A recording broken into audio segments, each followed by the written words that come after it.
everyone. Welcome to another game of Technogate with Mage the Ascension. We have here with us today Tycho Vance being played by Mike, good friend of mine, who's helped me with building podcasts and 40-person Gen Con games and very big into role-playing games. How you doing, Mike? Pretty good. And That's it for this week. That's it. Pretty good. And then we've got Phaedra Bennett, who is being played by Amber, who also helped with my 40-person Gen Con game. How's it going, Amber? I'm doing awesome.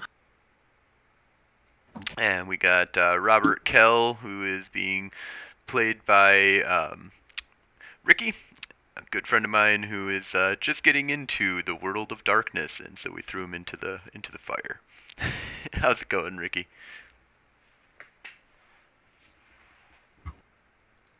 He's muted. Oh no, we lost Ricky. He died. Oh no, I responded so well too. You guys would have loved it. It was funny. It was fantastic. So, just if only you'd been there. We tried, man. We tried. All right, and then we've got Malachi, who's being played by Hockerman. How you doing? He's a good friend of mine who's been playing role-playing games for a long time throughout his life, and how's your week going? Pretty good. Everything's weird, but I feel like that is just how it is now. At least for now.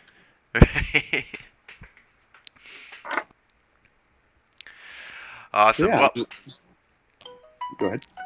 So we are going to be playing the Technogate game today. We are in part 2, and a little bit of a retcon that we need to do in this episode.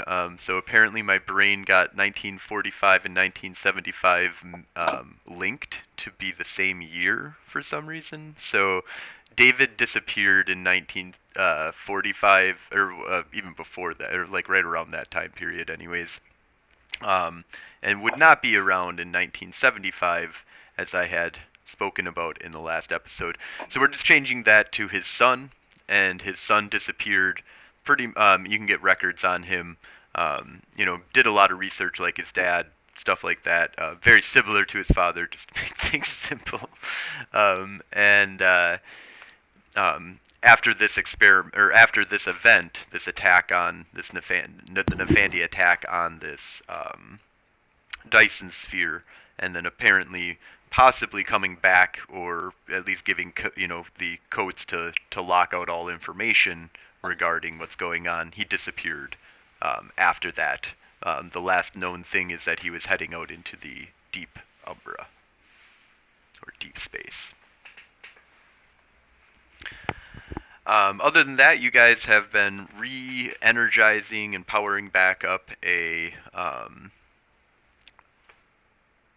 area within the Dyson sphere that was once used as a training facility to fight the Nefandi, and the Technocracy is reopening this section because they believe they're training up for a new war that's happening basically on Mars right now. So, the one main thing I think that you guys had was that you guys were, you guys basically had re-energized everything up. You've gotten to the point where you guys have kind of settled in here, and the only problem is that 70% of the power is being utilized to entrap something of great power inside of the training area. A holographic training area that can be used to run different programs. If you run this program, a person in a laser cage will appear, or you can just destroy them. We didn't really go into that, but you can just be like, well, I'm just going to destroy that realm and stop putting power into it. Well, if I remember correctly, we decided against destroying them, but I can't remember where we were on letting them out. I feel like we were just about to do it. I have opinions, and that is, well, the third option was a phone call slash text message to the person who had put the encryption on to deny us the ability to see who was here and who landed, after the station shut down. Oh, yeah, 'cause that's- classification. But It yeah, was the classified. retcon kind of destroys that, unfortunately, because you Okay, might be able so to get a hold of David, and David might be able to help you, and so might there's still good options of using David because it's his son, as well as using Wild Rider, but they're not as solid as they were before, unfortunately, and I do apologize for that. oh, not a problem. I was actually going to argue we shouldn't do it because if we're sending encrypted messages via Technogate, that is just something that might cause there to be an email about. And I feel that right now where we are, we should be staying off the radar as much as possible. Just, doing our job, putting it in the 9 to 5, that kind of thing. Not killing vampires. We didn't, I mean, did he die? I thought he was still alive. And he wasn't a vampire. But He came very close to dying, I think. Yeah. Yeah, he's in a Yeah. coma right now. Fine. okay. Maybe if we feel bad enough, no, we shouldn't feel bad for this guy. This guy was the embodiment of evil, except palatable version of it. In any case, I am actually on board with Tycho's plan of let's let this dude out and talk to him. We're either going to fight in the Fondi or we're going to make a friend. You, sir, play a dangerous game. You're Shink, very shink. confident thinking that you could probably beat whatever in that container, and you might be able to. But there Yeah. are some people who aren't as shall I say, combat savvy. You're in this fight almost alone. That is absolutely not true because we have the advantage. We get to choose when it's released or who, when he, she, it is released. And so Yeah, we can do all sorts of prep. I'm just saying that even guys who aren't so you guys who aren't so combat privy doesn't mean that there couldn't be a trap that you have built over the course of several hours that would be effective. It's just that when we're normally in combat, you're not going to get time to kind of build anything like that. But right now, we have an advantage. Okay. Well, anyway, let's go to the training area and get our bearings. Let's figure that part out. All right, so you guys head over to the training area. So you've powered down, the living quarters is probably where you're at, or the dining quarters after you guys got done eating that, because you've got to, turn off a different sector in order to turn on another sector. Yep. Due to the massive amount of power being shunted around here. But you guys go out into the open reception area that kind of has this giant computer that goes all the way up to like a 100-foot tall ceiling, basically, and just has like little lightning bolts like kind of shooting out through it. It's the only thing really getting power in this area, and the hologram kind of churns on and fluctuates and flickers, and but doesn't, it knows that you're not coming to talk to it, so it doesn't say anything to you, but it's still, just in case you need it. So you guys kind of walk past that, and you guys open up the training room doors, and it opens up into. So the first thing that you kind of enter into is like the command center of the training facility, which kind of is this. You're overlooking. You're basically in like a command center. Almost looks like a bridge of like a starship to a small degree, with the command window, the main view screen isn't a view screen. It's looking out over what looks to be like a 300 by 300 by 300 black room with white lines that kind of create a block pattern.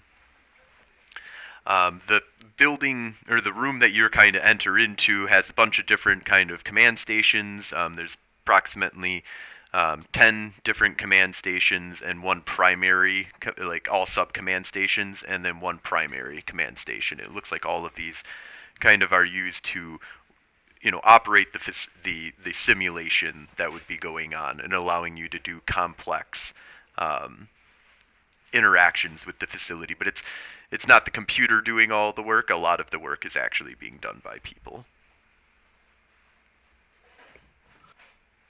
Old technology. The new danger rooms are crazy. A lot more AI involved. Yeah, your Should we AI, trust your this danger one? room is basically just a white room that you guys like open up into and work with the AI.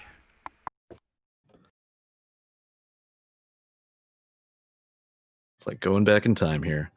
How reliable Okay. were these old rooms? Pretty reliable. I mean, I mean, they I'm don't have hearing the. a lot of big talk from some of us, and it's got me a little worried.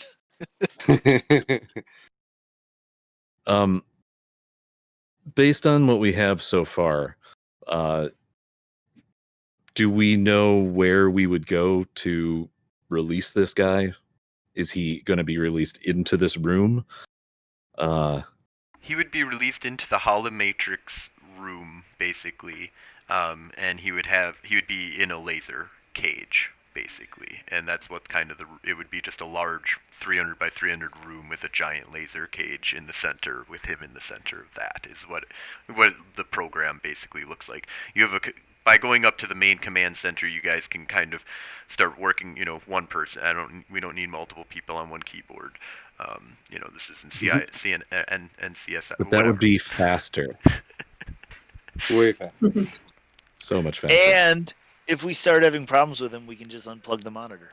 Which proves that show is actually their mages, because they definitely, in order to do that keyboard thing, you would definitely have to have a mind of like 3.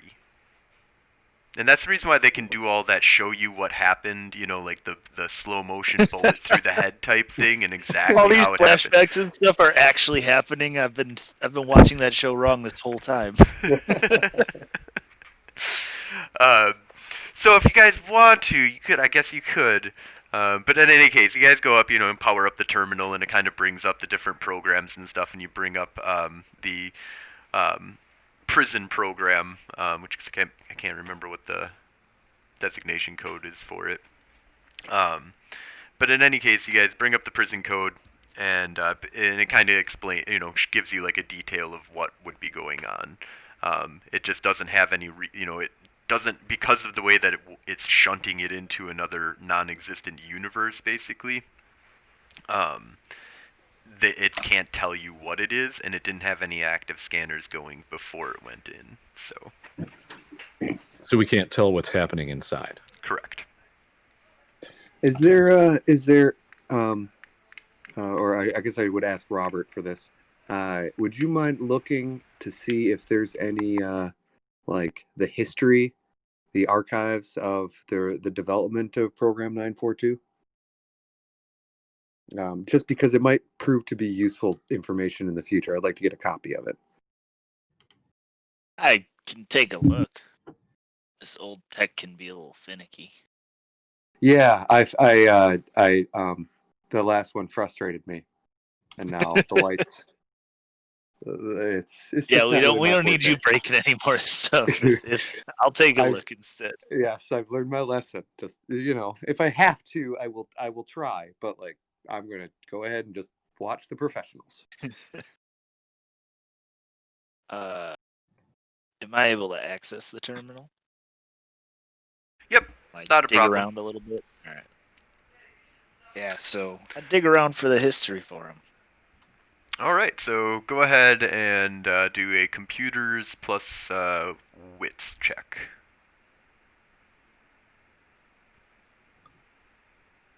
DC 6.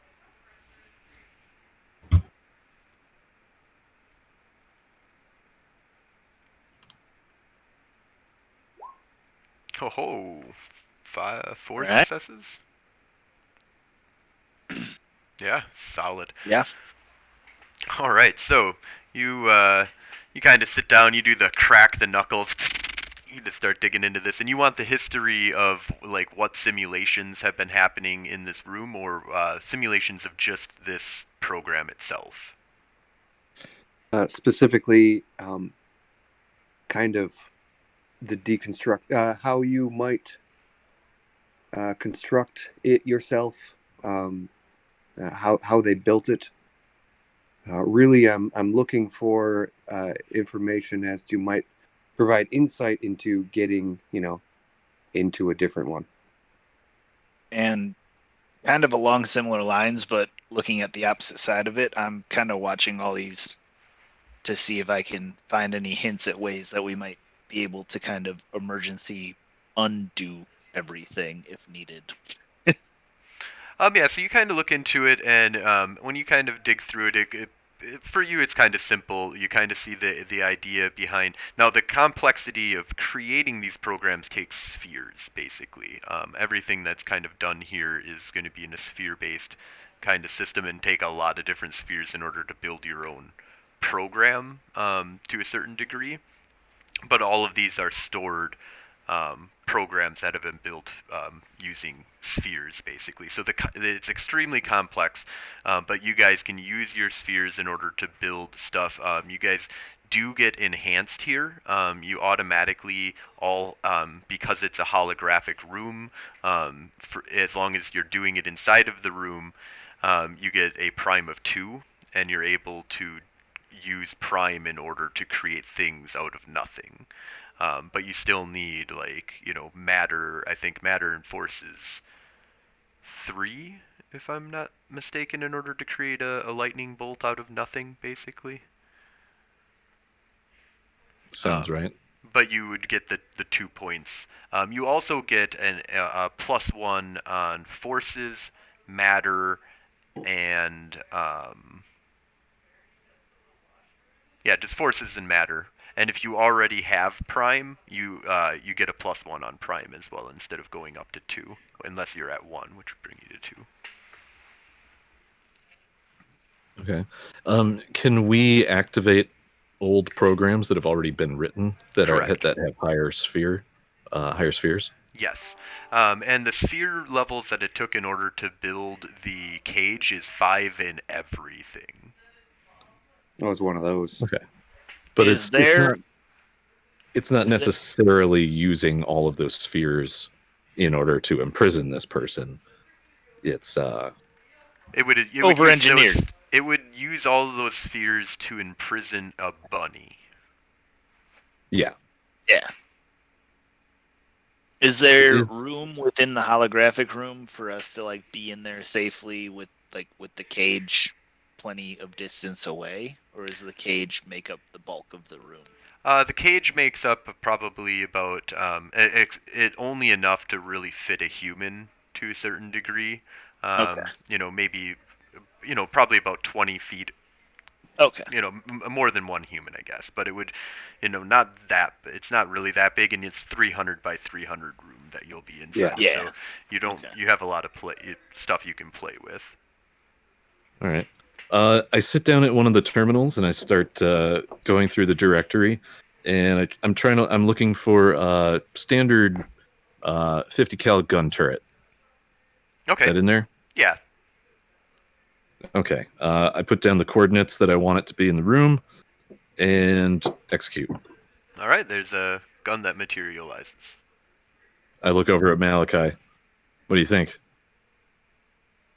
I'm thinking I want to be inside. Well, okay, I don't want to be inside with that guy, but I'm a beat with those bonuses. I am a beast. Force 3, Prime 4. I have to look up what Prime 4 can do. I never thought I would get it anytime soon. Prime 3 already? No, yeah. It's my affinity sphere, and I've been focusing on it mainly because of the benefits due to nodes. Yeah. Now you guys got a portable node, so Well, I'm gonna have fun with that. Maybe we'll see. But yeah, I mean, it's like, wow. It's Did he also get the bonuses? Do we know? Is that something that the room provides? It is something that is provided by the room as it's similar, and there's multiple areas of the Umbra and other places, nodes and stuff like that, that produce these kind of weird effects. the digital web is a really great example of this kind of stuff, and I believe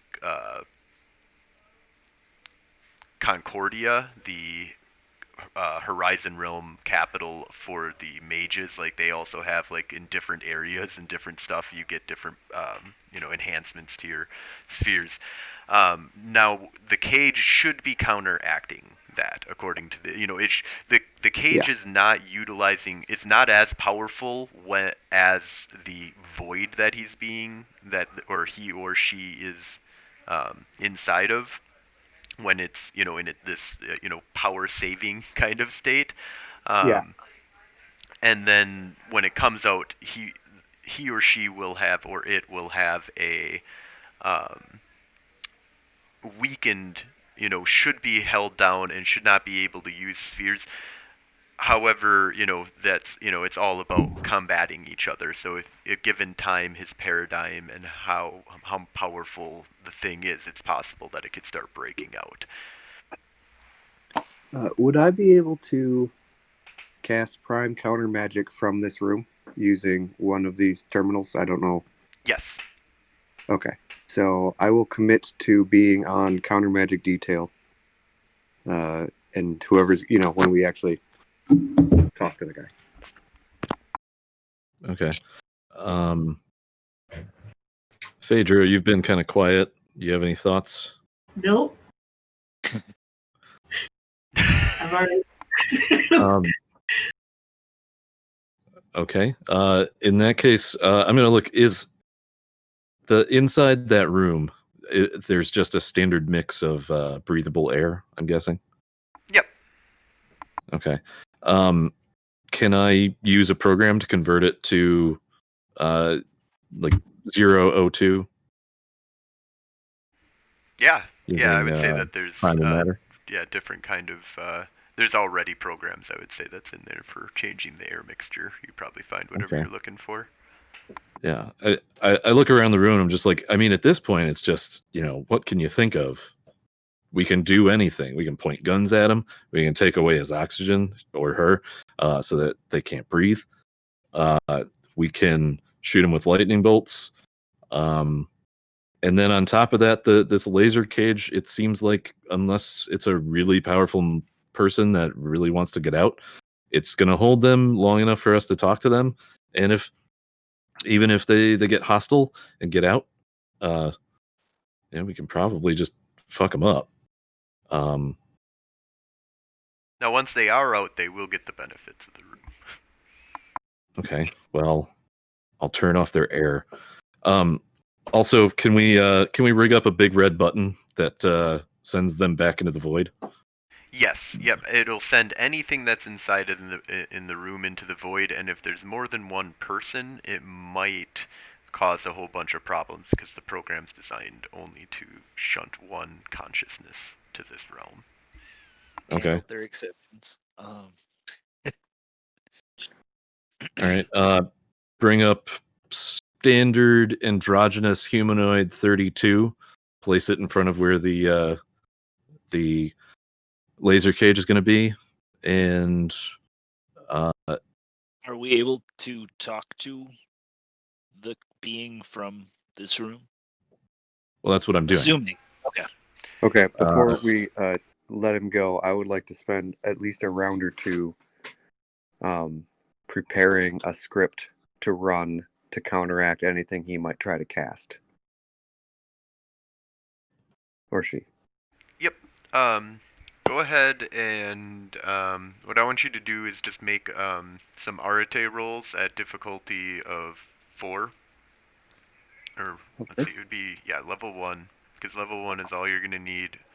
And just if you're preparing for any kind of counter magic, you're basically and I can see how your paradigm and using this programs and stuff like that should all work out with each other. So I'm going to say that basically you can kind of get a general, and you can focus it a little bit more once you're figuring out what they're doing. But let's just do like 4 rolls of Arate, difficulty 4. Okay. Or less if you want to go less. It's up to you. Yeah, we'll see where we end up. I will start with a willpower.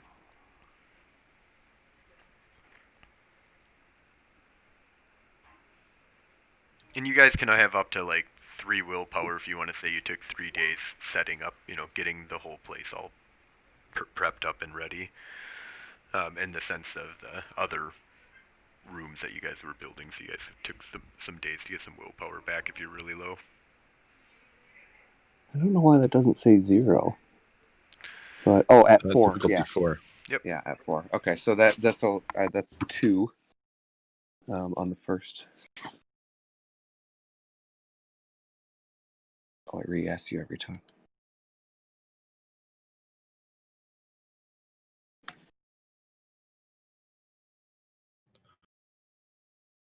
That is 0. Does that take it to difficulty 5?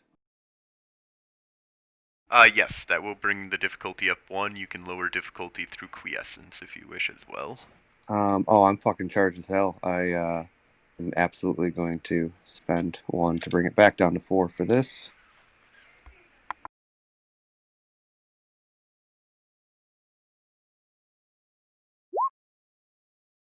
There we go. That takes it to 2, 5. 1 more. I'll be comfortable with 5. I'll have 5 successes of counter magic built up. If he can do that many successes in 1 round, granted, we're gonna have to talk fast here. That'd be pretty impressive. And I'll hit the button. Does this consume my focus, or will I still be able to read him? If he's casting a spell, I will see Prime, start glowing on him, type deal. This is you're kind of set up with a prep that all you need to do is, do an action that presses a button, which is half of a fraction of a second, type thing. So I'd say that as long as he doesn't have, as long as somebody doesn't have a niche ahead of you, all you need to do is press a button. Okay, great. That is one advantage of Technocrats, is that once you have it in the computer, it's just there. It's not like something you have to keep thinking about all the time. Well, that's why you make potions and badass swords. And wands. Yeah. All right, so yeah, that is my prep. I'm ready to. I'm just gonna be Okay. watching him to see if he starts casting, basically. New plan. It's just me in the room with a laser sword. We turn off the laser cage. Whatever happens, just happens. Anybody? No? Probably not. I'd be okay with that. I can use your body for experiments. Not How do you after know that we'll be dude able to get the killed you. body out? Anyway. It would just be a waste of a good meat bag. Anyway, so the other thing was I was going to simulate 2 androgynous humanoids to be standing in front of the laser cage. And then I assume we've got some headsets around that we can talk to the guy through. So he just sees these humanoids talking to him. Yeah, perfect. Okay. I enter it into the computer. They show up. I test it out.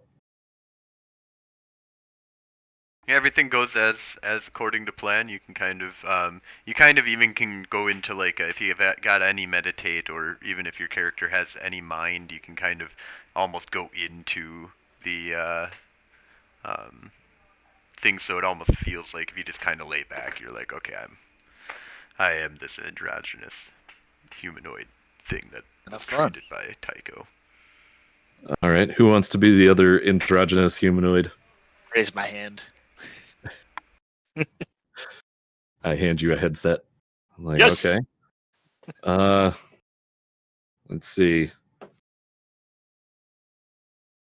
How many of those 50 cal turrets can I set up before the computer gets angry at me? A lot.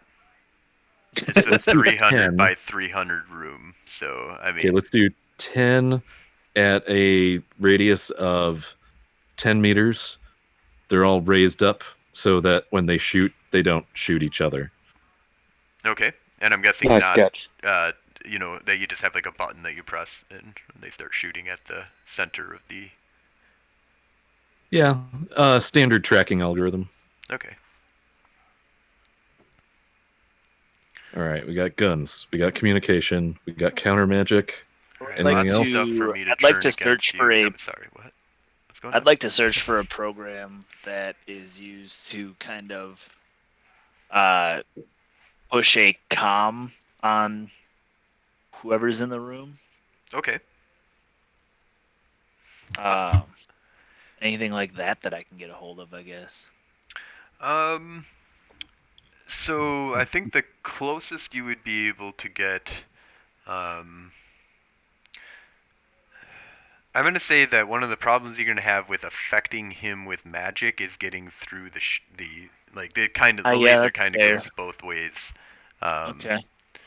So a direct effect on him. All right, I would like to the shield's up. prepare a program as like another like kind of oh shit button.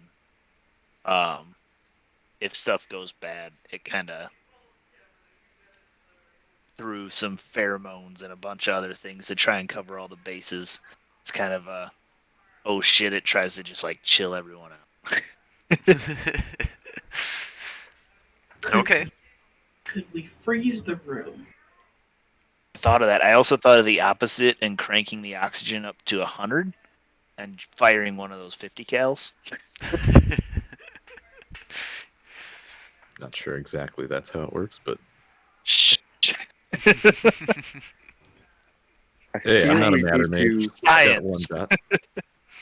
I feel we need to protect it specifically against correspondence magic, and that is something that I don't have. I do. What do you need? Yeah, I think that's Phaedra's game. So Phaedra, you need to like make a dart that like that can like change the DNA and force it to be like stuck to anchored to the earth. Well, how much correspondence do you have actually? 2. I think you might be able to do some things on stopping people from teleporting with 2. Hell, I think with 1 you might be able to counter. Basically, you can make like I would think for your paradigm it would be along the lines of probably something that you would alter his DNA in order to prevent him from teleporting away. Okay. So should like I set up like another set of guns that would trigger if it's alerted that he's trying to do that? So Or my should suggestion would probably be that my thought would be that Phaedra might go up and be like, well, first thing you guys should do is make me a lab real quick, and I'm gonna like concoct some things. Ooh, yes. It's a big room. We can easily do a chunk of it for a lab. Yeah. I bring up standard lab, put it right outside the control room. Bring up standard terminals, equipment sets.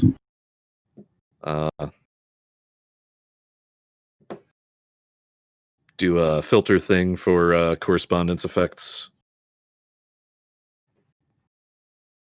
Actually there is some stuff already pre-programmed to prevent because it's like part of the training program of if you get into a spot where you can't use correspondence to hit your teleportation buttons and stuff like that. You know, your teleportation belt doesn't work anymore. I don't trust them. But yeah, I would say that Well, I would just There modify those programs then. yeah, there is something to be said that whoever's in this laser cage might know how to counteract the standard effects of that room. We might need some stuff that's outside its capabilities. Yeah, what if he can go like computer, override protocol alpha, and then all of a sudden he's got full control of the entire thing? Oh, shit. We can't do shit. I look over at Robert and I'm like, yeah, let's search for override protocols. Yeah, I started digging for any type of things that we should look for to like turn off that way if we can, or in any way, or basically override the overrides. Damn it! I was hoping for that moment where you guys are gonna do the override. Where's the override? From Wrath of Khan. I would like to make sure that anyone that used to have control over this has as little control as possible now. Yeah, not a problem. You're able to. Well, actually, there is problems with that because you're all the way. You can probably access and get quite a bit through what you guys have already done prior to this point.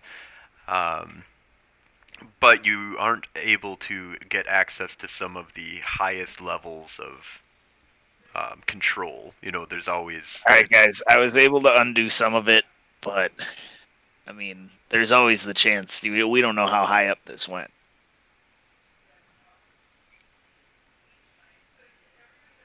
I mean, you could wipe the entire. You know, like there's certain things you might be able That to do, sounds but dangerous too. you're definitely in. I have a bad history of thinking outside the box when it comes to technology on these missions. We might not be able to prevent if the person in there has the capability of overriding, we might not be able to prevent it, but we might be able to delay it using the tools that we do have access to. Bring up the um the temporal subroutines. Okay, it brings those up. General haste and slow. Okay. All right. Yeah, it looks like if we use one of these, we might, even if he starts to try and override stuff, we might be able to slow him down a little bit. Yeah, like what if we intentionally lag the computer? So every time if he issues a command, the computer still takes, you That know, would lag us too, right? or maybe us to well- him, but not us specifically. Well, I mean, like if we were just trying to lag hit the certain big red button. commands. I was thinking more like a contingency spell or contingency procedure, where if he says one of these keywords, it automatically triggers a slowing effect. You know, override. That's the only one I can think of. I'd bring up the thesaurus. I'm Or to terminate. I'm kind of a fan of just also leaving it with a manual trigger as well. If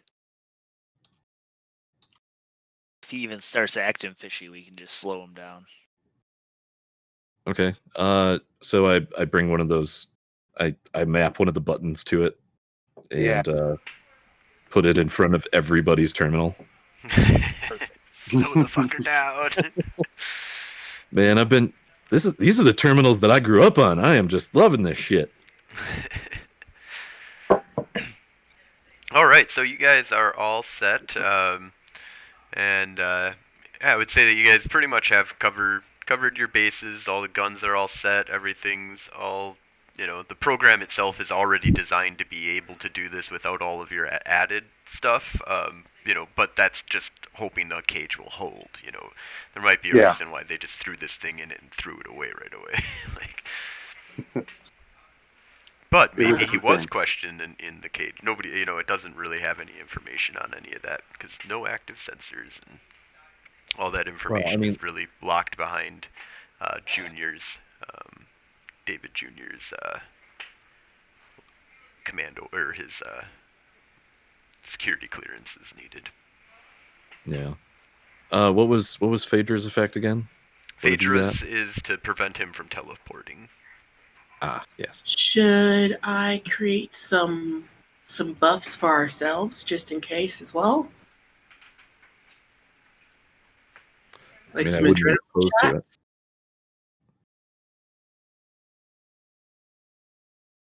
Would that be willpower, or are you thinking of you know, one of the attributes?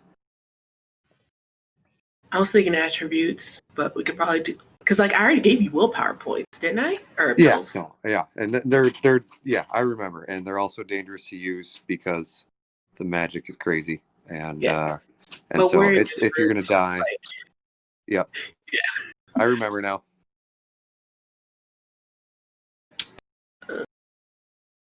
Maybe a charisma one for whoever's gonna do the talking. just to kind of, or or Oh yeah, manipulation if we want to do that. could do some of those as well. Maybe we just keep them friendly.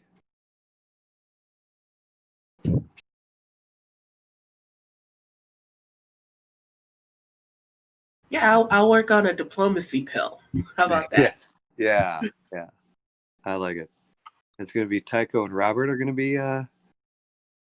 be interacting with it directly. Yep, I'm hoping it lets me Uh, get close without getting close. Through a couple of holograms that are standard androgynous humanoids. I suddenly True, but want you're to. like, I want to rig up like the headsets that you're wearing to a string that goes to the ceiling that I can yank if need be. But Not a bad idea. but okay, so yeah, I feel like if they got a boost to social, that would be good. So yeah, I head over to the lab. I mean, what spheres would be good for that? Yeah, I'm interested to see how you're going to try and boost somebody's charisma. I mean, I have. Would life and mind be more appropriate? And I've got 2 dots in both of those. Well, how about we start? That would make sense to me. that was my How are instinct. you thinking about what is your, because I could go probably a lot of different ways, and I think one of the things in this situation, the best way to go about it is how are you thinking you're going to boost charisma? So I think it's 2 parts. It has to affect the person involved. So obviously it's affecting their mind. But Problem with also I that need is that you can't penetrate the laser barrier. Same thing. yeah. So it's mostly internal to the person that the effect is on. Kind of like you could boost, like it would be You could boosting your boost certain entropy. hormones Boosting and themselves, yeah, and also like pheromones, What if changing their I metaphysical. what if I just take a shot of tequila? I did a bump and Actually, took a shot. I'm good. Actually, that's probably the one that's really solid here, and Phaedra could build off of that by making a more, because there's like, they say that, depending on what you're drinking, you might become more violent or more friendly, and so, what is that? Tequila? Don't drink tequila. That would not be the thing you'd want to do right now.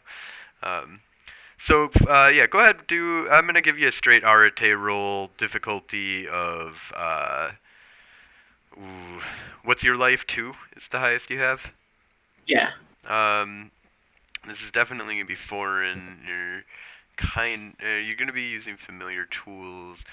I'm gonna say difficulty is gonna be starting at 6. Okay. I'm also going to use a willpower just in case. Yep, and you'll have to break this up into what you want to spend it on. You can boost. I'm going to say that it's going to cost you an experience point to get a charisma of 1, or a success. 1 success can get you like 1 point in charisma. 1 success can be put towards multiple turns to be in effect. Basically, to bring it up to a scene, I'll just have you do 2 successes needed to be put towards that, and trying to think if there's anything else that you could put successes towards, but pretty much you've got time and the amount that you want to give them. So you got 2 successes right now. I got 3 because my willpower. Okay, so you can do like a scene and 1 point. Okay. And then, so what I want is successes on charisma, and then also if they need to lie, they can use some of those successes as well. Yeah, so they can put it. You can do manipulation. Then would be the other one. So you're boosting So if you want to roll again, you can probably put this towards your how much you want to boost charisma and manipulation. Okay. 1 success All right. on manipulation. I'm going to do 1 more, and I'm going to spend a willpower. Okay. Ooh. So I got 1. So you got 2. All right, so 2 charisma, 1. Oh, you could put that if you want to. I guess you could do multiple people, especially since it's basically making 2 shots of this, so you could hit them both with it, and they'll both get charisma and manipulation +1. I feel like what she's doing is just constantly pouring little tiny bits of Jaeger and Red Bull into a cup to get the perfect mix. Nope, too much Jaeger. Gotta add some Red Bull. Nope, too much Red Bull. Gotta add some Jaeger. Perfect combination. I've had that conversation with myself. All right, try one more. Oh, you want one more? Four, Oh, 5 yeah. successes. Holy shit. Oh, you just blew it out of the water. All right. Well, so yeah, you can make a pretty wonderful little cockade or thing here that you're doing. But I'm gonna put a little bit of a limit on it, and just kind of give you guys both 2 points, and you can't go over 5. So 2 points in willpower, 2 points in charisma, 2 points in manipulation, and it lasts for a scene. Yeah, for talking to the dude in the cage. And standardly, I Yeah. believe you would need 3 and stuff like that in order to game mechanics wise actually do this. But the reason why I wanted to know how you were doing it, because the shot stuff, like making some kind of like alcoholic enhancement, I believe that's possible without magic. So. I would just like to point out that puts me at 5 charisma. He's Me got a new too. shine to him. Wasn't gonna brag about it. Oh no, that excites me even more. To add that to the list of shit I can create. Oh, What would and then be I'm also side going to say that this kind of because it is techno science, advanced science that you're using here, is that there is a byproduct of this is that you're because it also would be very hindering to be amorphous things. Like your appearance basically goes to 1 or 0, and that can be detrimental to dealing with something for the first Okay. time. Nope. Go back. What word did you think that I said to Oh. describe that? I'm thinking just a thing that you can't make out any Okay. details on. Oh, androgynous humanoid. Androgynous just means you can't tell the gender. Oh, well, okay. Yes. Yeah. They're just kind of like the most featureless, but they're still like perfectly human. Like that episode where Riker and that androgynous, genderless. Yeah, yeah. No, well, I'm just Yeah. trying to think of like, okay, yep, that makes sense then. But you would probably enhance their appearance to a certain degree because appearance is very important. Oh yeah, no. manipulating people. Androgynous humans can actually be very attractive. Exactly. Yeah, I In fact, dig they it. are. That's yeah. I was thinking more of like I don't know why, but like I heard Play something people or completely something? different. So, and I think I said different stuff. So, anyways, uh, awesome. So yeah, you guys probably have an appearance of 5, and whatever your other things have to come through on what you are. So you have these created. You guys are all set and ready to go. Or are you going to activate the cage? Just a second. Hypothetically, Just if I was made just gonna those say- spells regularly, what would be the side effects for those? What's that? Like if I made those the charisma pill again, obviously hindered because like I'm in this room. What would be the side Perfect lab. effects I mean if I gave it to a real person? It's something that we could come up with, I think, a little bit more at a different time. But I mean, technically, a lot of the times there's no necessarily, unless you're going over 5, there's not really any side effects. Okay. I mean, for the base concept of mechanically what needs to be done, but there's a lot more that can go into resonance and stuff like that. Plus, this would be still, this would be based off of like alcohol and stuff like that. So there's liver problems and alcohol abuse that could be happening, addiction. All of those things are all possible repercussions. But mechanically, there's nothing that's in the book that says that there should be. Just because you did a spell, you should have some kind of repercussion. But that's always a good thing to think about. But yeah, so are we ready to move on?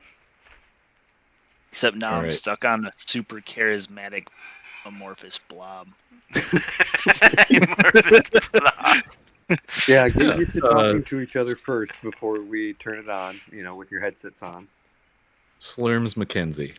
Exactly. Yeah. It's a very charismatic blob. Also, There's also that one Two- from what's the show Seth MacFarlane does, the Star Trek riff. oh yeah, Orville. Orville. Orville, That show. yeah. Yeah, Orville. There's that charismatic blob in there too. Yeah. Yeah. He's awesome.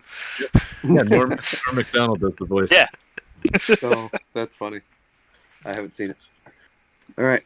So I say we hit the button and we and you gotta wait. Maybe we should go over what we're gonna add. Like, Right. what are you gonna say to him when he pops out? I think it all kind of hinges on what it is. Yeah, we're gonna say hello. Yeah. All right, That You- might be something that you want to Sexy. consider real quick. Do you want to have Genderless humans are gonna Well, say hello. Do we want to what? do you want to just not even be in the room and see what it is before you even present that there's people that are going to talk to? Because what if it's a giant dragon? Do you want to just throw it back out and just kill it? Like not a like wise dragon, like a wild monsters thing No, that's I- trying to eat you. I think we should have the holograms there. Okay. Gives it something to focus on. That's true. That's true.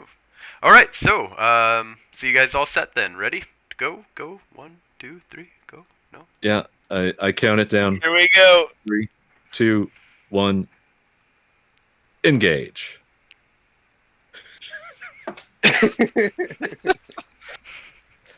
Do you remember who this is?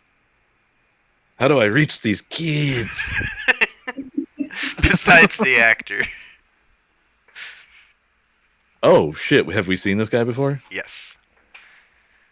I was hoping that somebody would remember just based off the picture, but this is Muddin.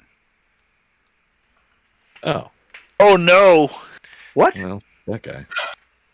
So you see what looks to be, and somebody that looks very, very much like Muddin.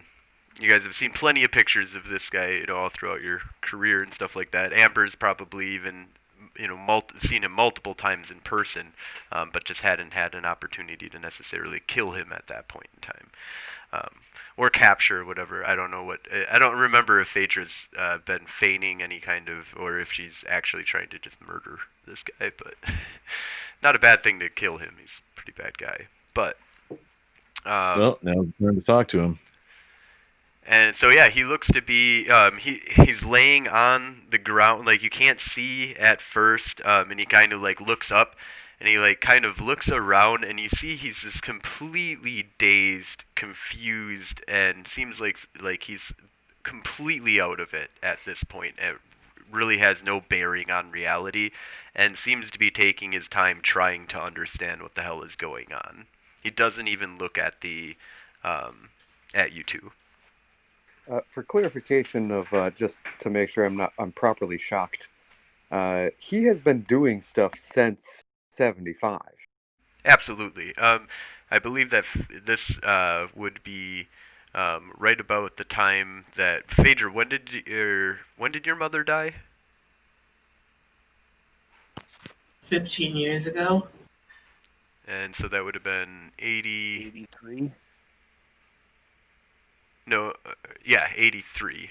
So yep. So this would have been before she was killed. So it definitely either he Okay. doesn't exist or there's multiple other reasons why there could be.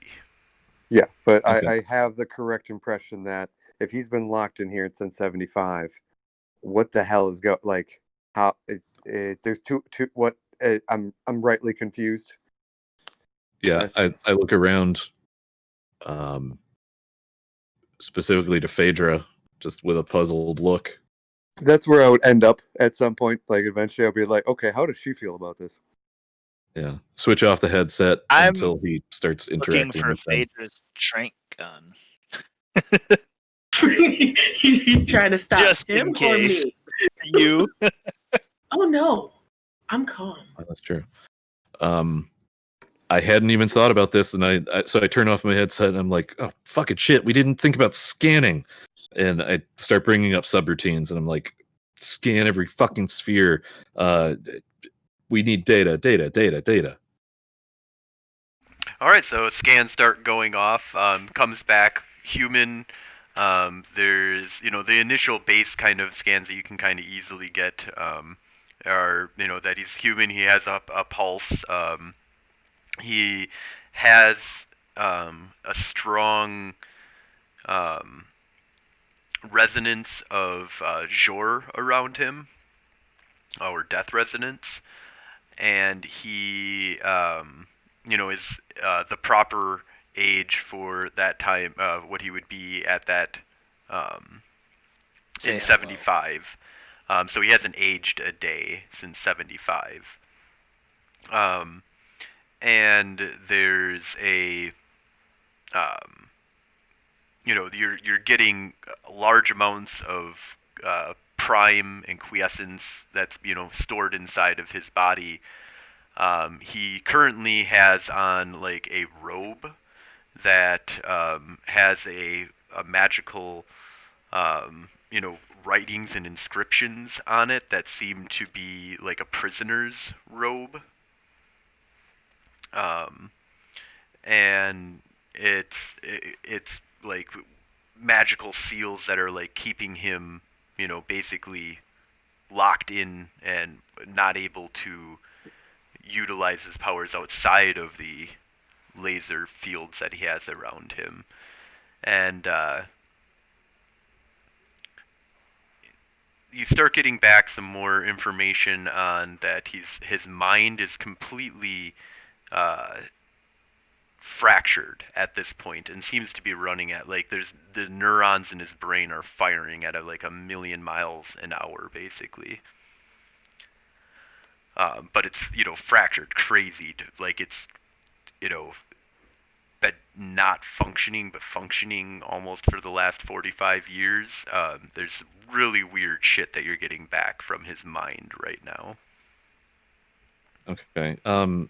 I bring up the standard scan output screens and throw them up into the holographic space, so we're just all looking at them. Just resonances, DNA outputs, mind scans, life scans, temperatures, etc. Just any kind of data that any kind of standard output screen that I can find in a list. And I'm just like, okay, before this guy starts talking, we need to look at this data and see what we can figure out.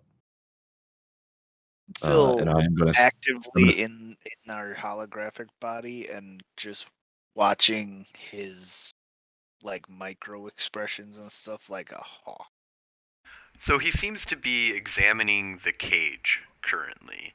He sees you, but he kind of squints over at you, and you can see his eyes are like the pupils are like dilated, um, like just extremely, but they're kind of starting to come into focus, and he's starting to look around and trying to get his bearings kind of straight at this point. But he doesn't seem to be. He's like starting to get up, but he seems very weak and very disoriented at this point. Okay. Like not through the holograph or through the hologram, but kind of just to them in the room. You guys, I don't know. He seems to be coming back pretty quick. I don't know how long we have. Like, you better get moving.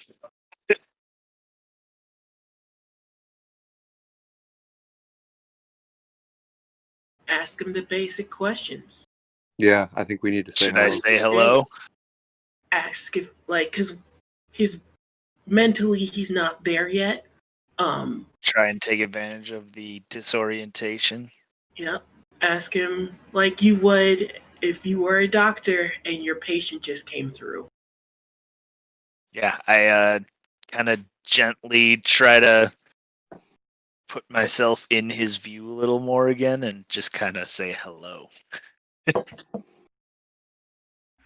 As soon as you say hello, his eyes kind of like come into like a major focus. The eyes dilate back down, and you see him kind of compose himself and kind of he sits up and kind of looks up at you and he gets a little smirk on his face and he's like, "So what year is it?"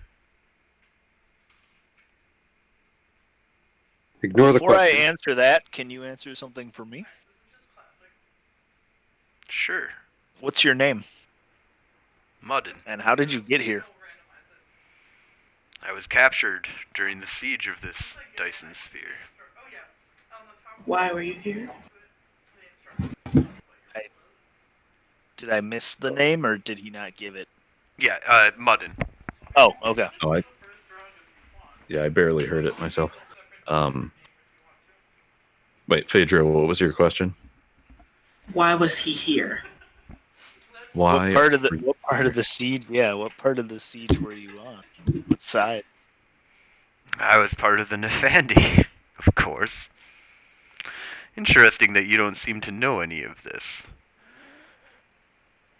Where's Junior?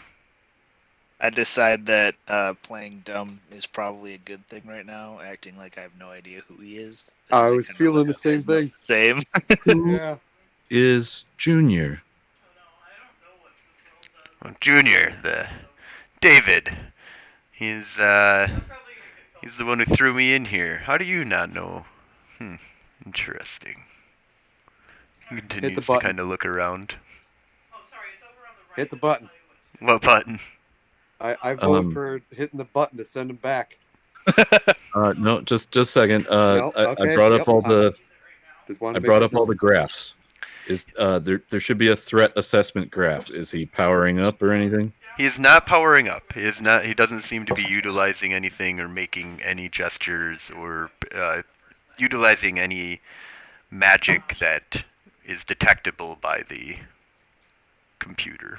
You seem surprised that I don't know who you are. Or were you supposed to be some kind of big deal? Nice. Well, interesting. Interesting. What? So you don't know anything about me? I'm pretty familiar with the history of this Dyson sphere, and I honestly can say I've never heard of you.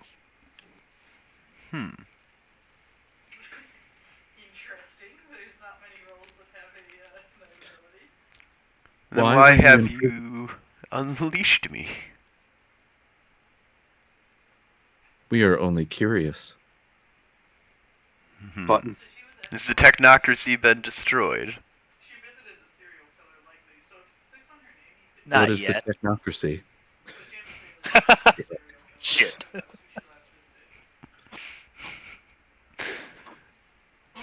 He kind of just starts laughing. He's like, I'll tell you what.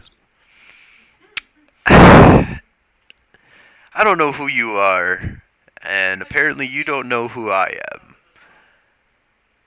But I will answer every question and do whatever it takes not to go back. Button. Where is back? Where were you? Well, I'm establishing a rapport. you kind of see, you can kind of see. There's, you get a reaction on your guys' monitor that's kind of monitoring things. His pulse is elevated, and there's like a level of fear, basically, that you're able to kind of get. That just kind of flows over him as he like seems to access a memory of the time there, and he says, I never understood nothing until now, and I don't want to go back to nothing. I'll do whatever it takes.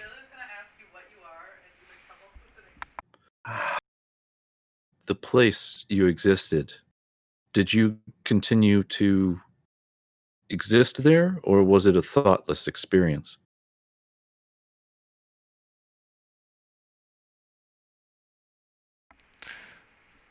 I'm sorry that I didn't quite get that. The place that this cage takes you, did you exist there, or was it a thoughtless experience, like a timeless experience? Oh, I was aware the entire time.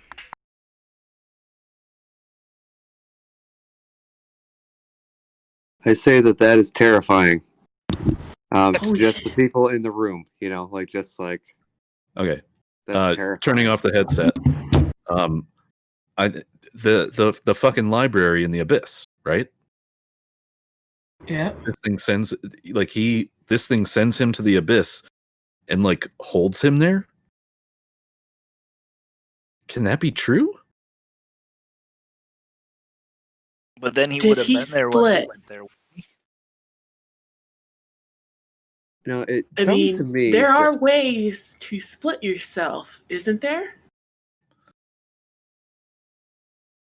Yeah.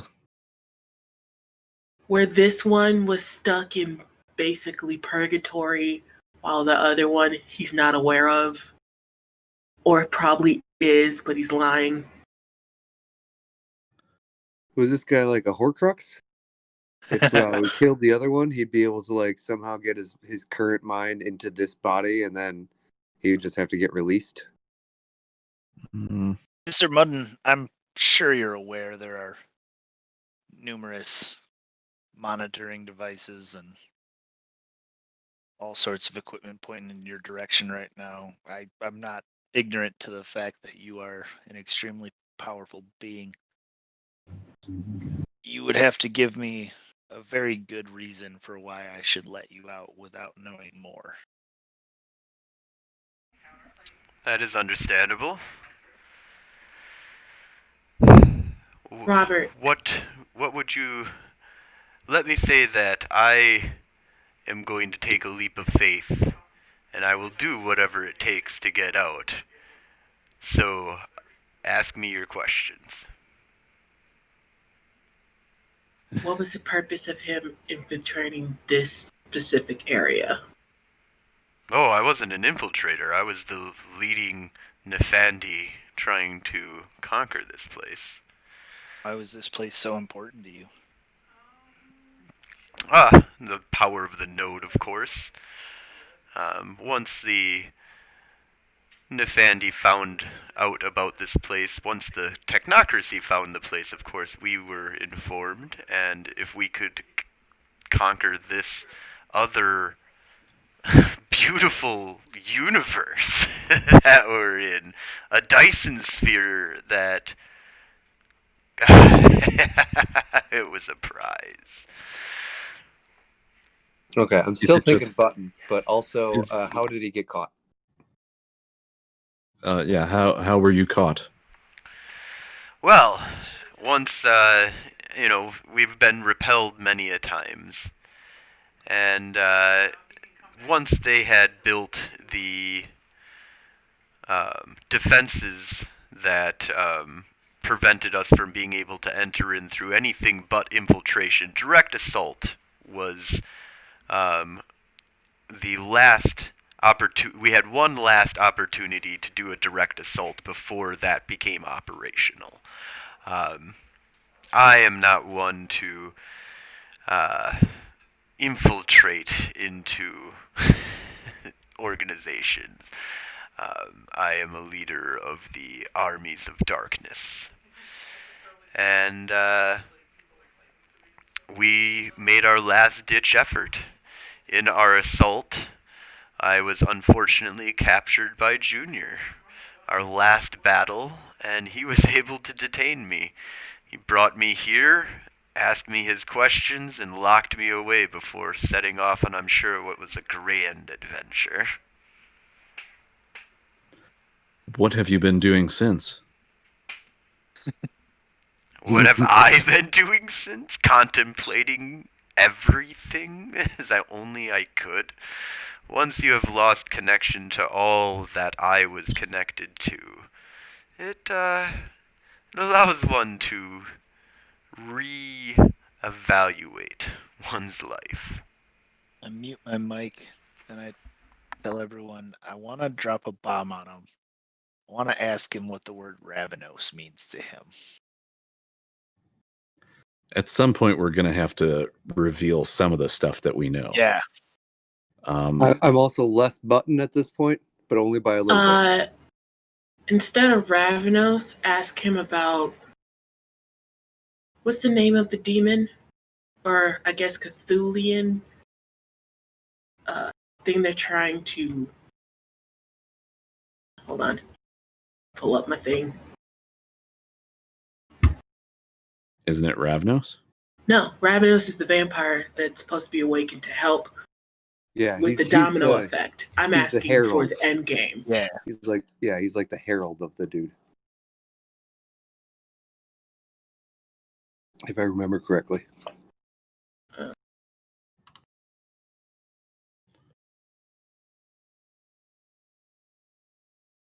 Oh man, this guy. God, is it start with the G? And I think we should wait until we've really got the most out of our friendship with him before. I mean, did we set up a lie detector? We should have set up a lie detector.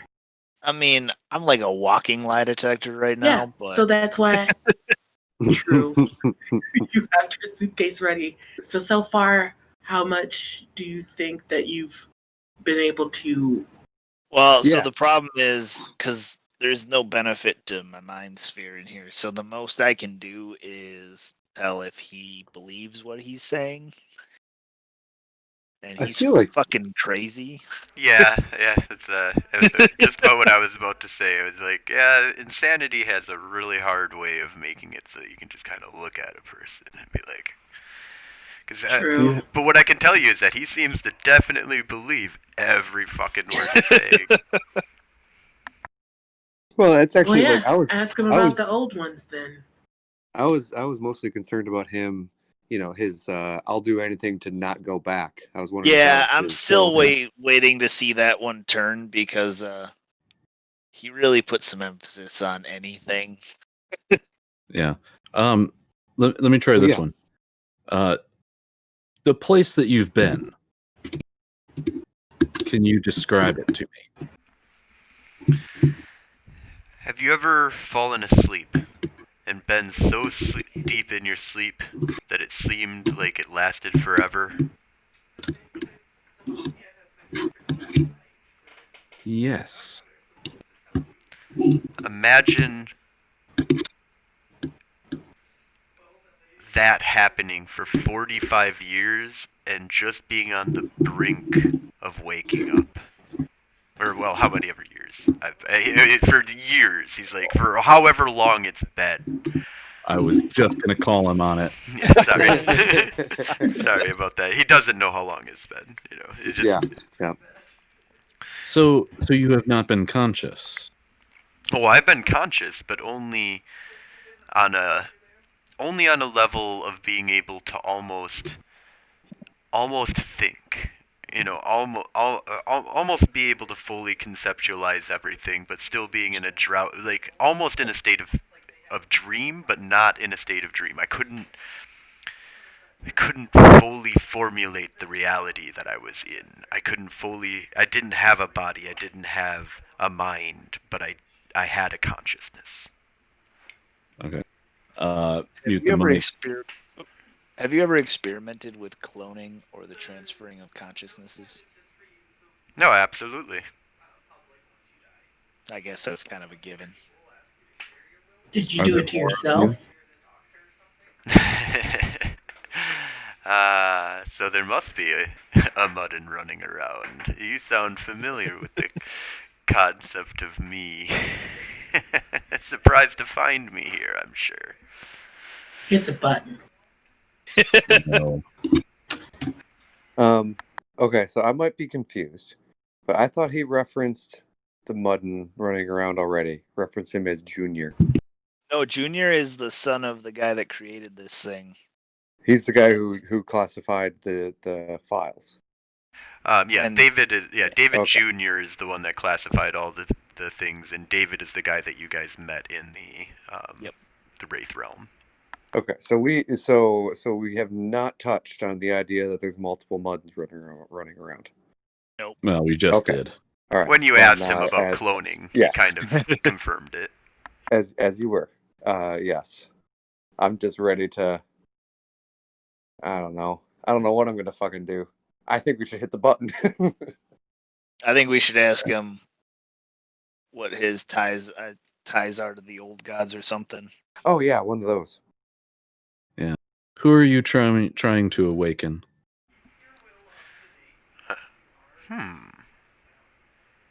How do you know anything about that? Well- It's not too much of a Question. stretch. It's not too much of a stretch for us to admit that yes, we are familiar with Mudd and McGovern. Just not you, apparently.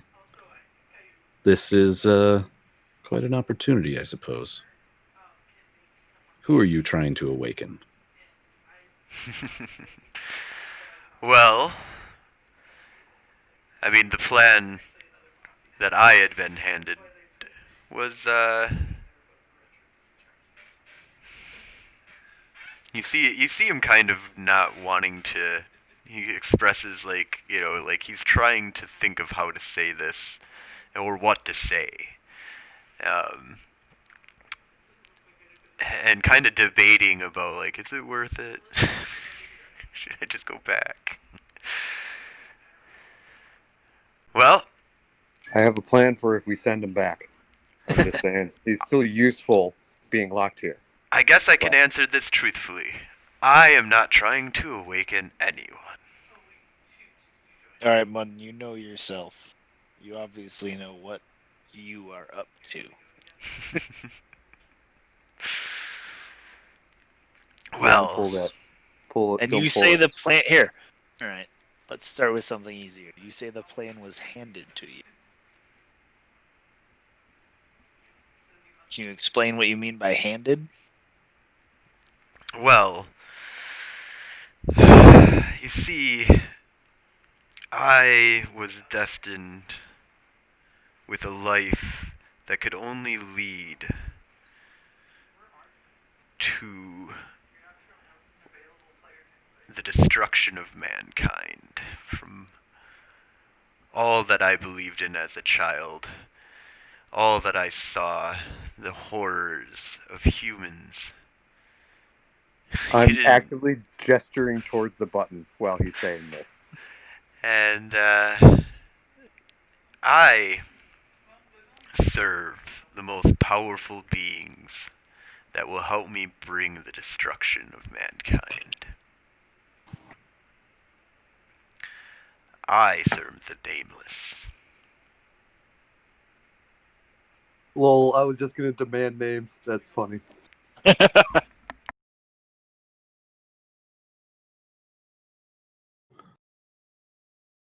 And I mean, But it's something. I guess you probably want some names, right? That seems to be. Perhaps plan, someday man. you will understand what I speak of. But you are familiar with Cthulhu? I'm sure the writings have continued forever, however long I have been locked away. And I really wonder if how far the plan really has gone.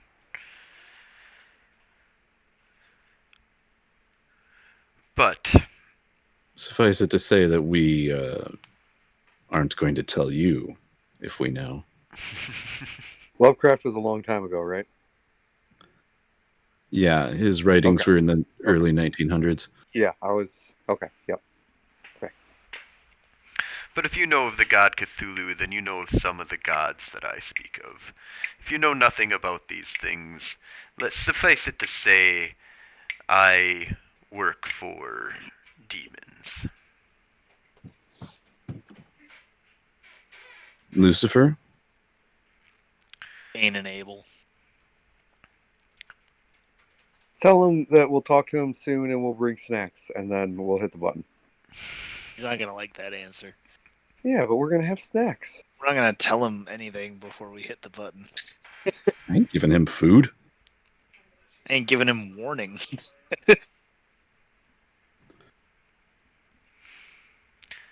So it sounds to me like you guys are trying to stop me still. How about this? I will help you stop me if you let me out. Why would you help us stop you after you just explained that since you were a child, your birthright is basically to bring about the destruction of humanity? Well, Also, that is a his good avatar. question. There is one thing I now fear more than anything else, and that is oblivion. I will do whatever it takes to survive. Now, the old me's plan is not to survive. Ask him to flip his avatar around. I'm not sure you could do that. We also No, don't. that's why I want him to do that. Oh, no, maybe don't say that because that's obviously something he can't do. Okay. Mute. Is it 1999 yet? I turned back on the headset. Shut the fuck up. Mute. Lol. Okay.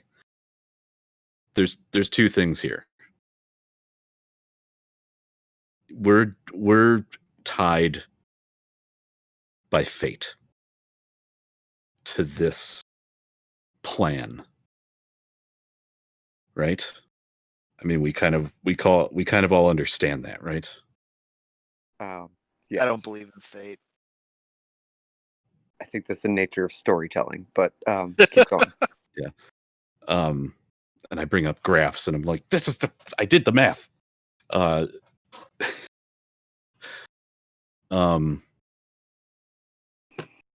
The other Muddin, who we pretty much know exists, and I look at Phaedra and like, we pretty much know he exists, right?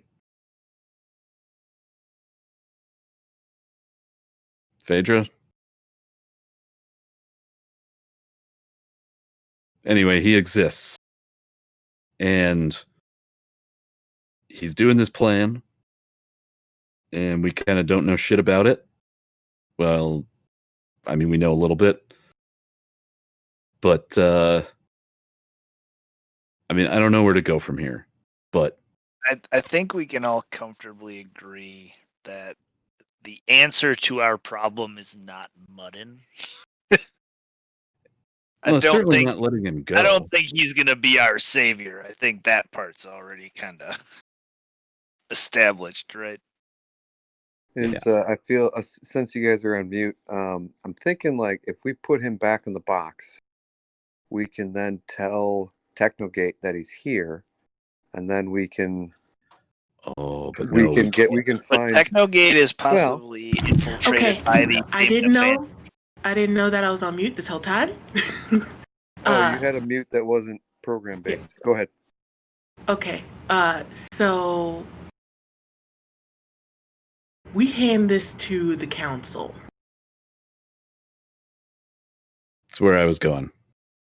Well, my ultimate thing was like we could. It's a bait for moles, but you're right that it might be too juicy. That if we failed at stopping them from releasing him, then that would be bad. So yeah, I kind of feel like that's like handing out a nuke to find the bad guy.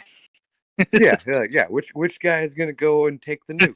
You know, we just are assuming that we're gonna get. Let's to him really before he hope can we get there. can catch him. Yeah. Yeah. Good point. It's a fair point. This is a blessing just for me. Then I get to kill Mutton twice. And it sounds like you're completely justified because despite this being pre your mother's murder Muddin, this guy is an asshole. Yeah. And it's perfect. I just don't know which one's better. Putting him back in the box, which I know he hates, or just killing him. I'm kind of leaning towards putting him back in the box.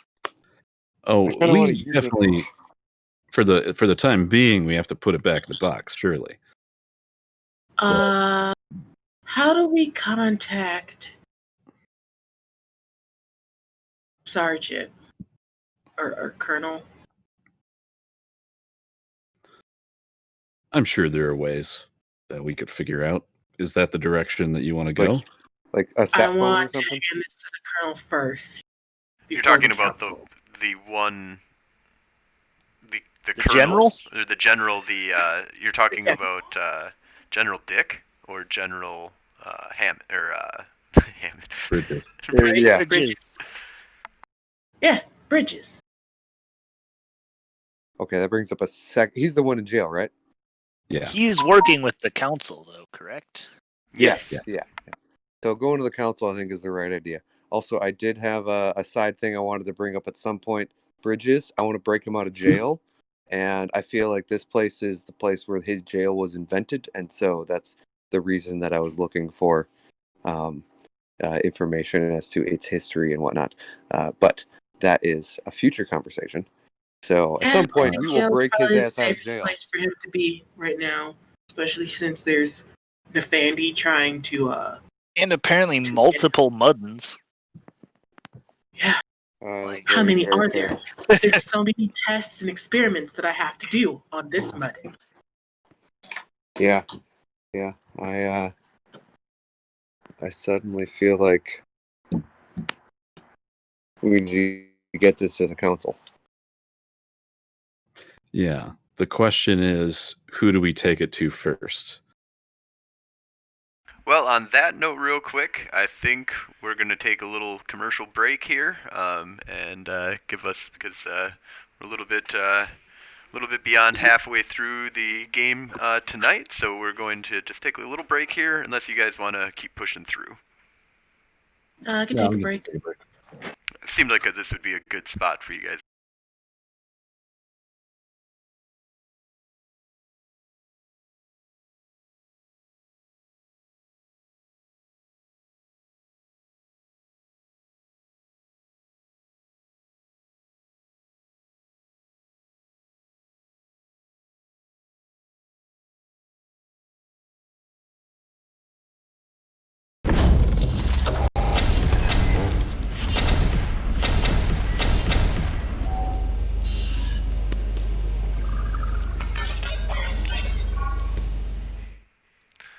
All right, we are back. So, last where we kind of left off the crew, they had been talking to Muddin.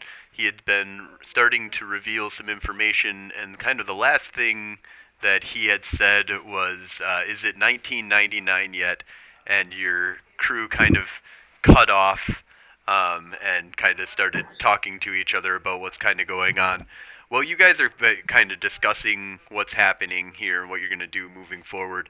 You can see that Muddin's elevation of like what's going on in his physical state. There's no magic kind of going on in him. He's just his fear levels are going through the roof. He's sweating. You can tell that like there's something happening inside, like a massive amount of things that are happening inside of his mind, not magically based, just kind of the action of like thinking is definitely much firing of neurons and shit. And he just kind of seems to be going through like a break, and you can see that he just lays down and there is tears that are coming out of his eyes. As a licensed psychiatrist, I feel like our best bet while we have this discussion is for me to give him a little hope. So I unmute for a second and I just kind of put on my best, like, you poor soul type act. And I just let him know that obviously I don't think he's dumb, and he knows that we're having some discussions, but well, I'm not comfortable like saying that we can release him right now. No one is going to put him back. He can stay here for a while. When you kind of come back, he immediately kind of sits up and kind of all of that kind of washes away real quick, and he kind of goes back to his like You see, like, like it's almost like the tears almost just kind of go away completely, like as if they weren't there in the beginning, and he's just like, Oh man, were they crocodile? Or is I he have just a that good feeling. at turning it off? I have a feeling that he's. and he just is like, he's like, whatever, like just get back to me. Apparently, you guys have a lot to talk about. And you guys need to figure out what the fuck you're doing. Can I get like a perception subterfuge on that? Yeah, go ahead and roll perception plus subterfuge. Difficulty of 6. No, empathy if you're looking for a lie detector, sorry. So you get to re-roll I'm that super doing- botch. The same. Well, I have one less die on empathy, so. Lucky for you.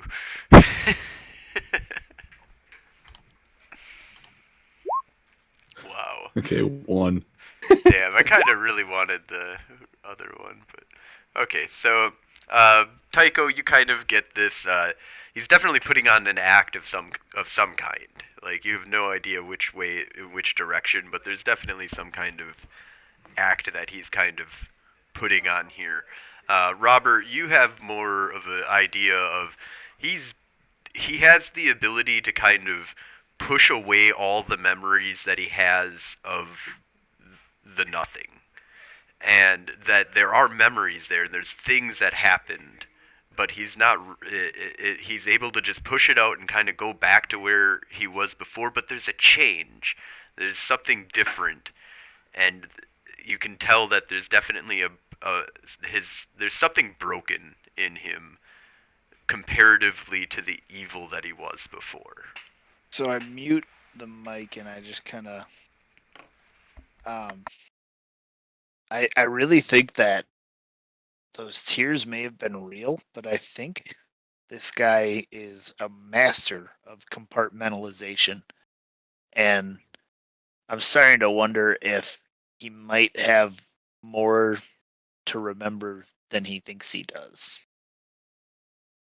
What I'm hearing is the moment that he gets an ounce of freedom, he's going to lock away all of the feelings that That is also entirely possible. I think he's also a And then- complete sociopath. So yeah, he'll just switch Yeah, back no, over.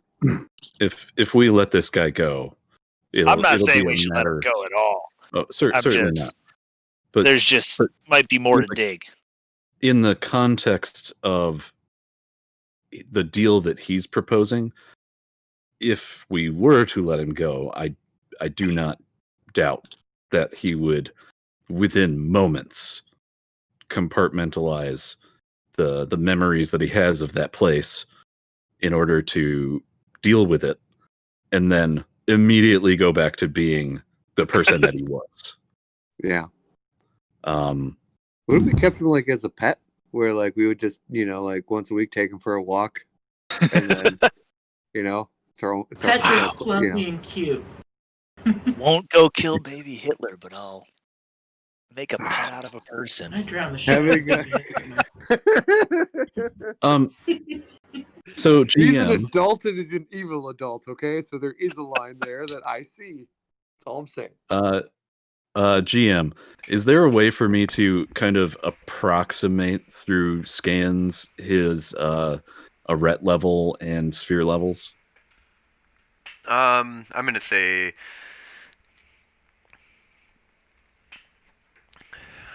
no at this point, but you can imagine that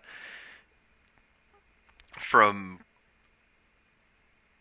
what he's kind of putting out there is that he was the leader of an assault on a Deep Umbra super chantry.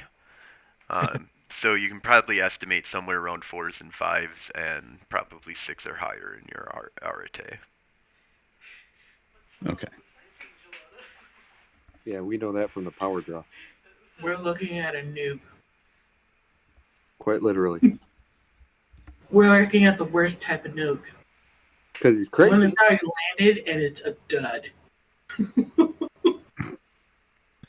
Yeah, he doesn't True. know. Yep, doesn't know when or how. Just could do it at any moment. Okay.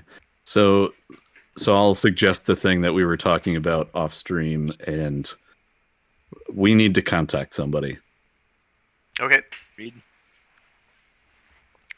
So, I mean, first, of course, you can contact Technogate without a problem, or the Dyson Sphere, or COP if you want to get them involved, or if you want to get to Maxi, you're going to have to, uh, back channel it somehow. I'm Yeah. I'm thinking that your mom might be the best bet, just because she's already in Technogate, and if she'll take the call, just it feels like at least that way we're not, There wouldn't be any questions as to why you need to talk to your mom. Yeah. Is there any Yeah. way? Is there any way that you could kind of play it cool, act like we found nothing, but still relay the idea that you need her to get Maxie to reach out to us? Oh, that's good. Yeah, I'm trying to think. Okay, so Josh, are there protocols built into the internal technocracy communication systems that give like privileged communication between family members? Ooh. I'm gonna say yes. Okay. So that's one level of safety. Then on top of that, possibly a properly worded message using something akin to thieves can't, where it's it seems like a completely innocuous conversation about relatives. Like, just, haven't heard from Aunt whoever in a long time, blah, blah, blah type stuff. Yeah. But somehow tie it to the fact that the council meeting where you saw her be involved. Just tell her that like you're calling in because you have to do your weekly phone call to make sure that you're still alive, and then ask her about her aunt. Yeah, you guys were expected to be here for a while to get everything up and operational and everything, so it might be, it would be normal for people to send letters to loved ones and stuff like that when they're on these journeys. Yeah, Okay. we're the Technogate. She knows it's a lie because you never call her. So here's what I'm thinking. Dear Mom, having a fun time at the Copernicus Research Station. No issues so far. Everything's going according to plan. You should have Aunt or Uncle Max contact me. There's a personal log of somebody that I think she used to know in the system here. I'm sure he would like to see it. Autocorrect back to he. Yeah. Yeah, awesome. So yeah, you send that off. And so using the family protocol, and then probably encryption on top of that, just in case. Yeah, so you guys kind of get this message off, and how long are you guys going to wait with this thing on, or are you guys going to turn it off? Or put him back? I think if we put him back, the next time we bring him out becomes a lot more dangerous. I concur.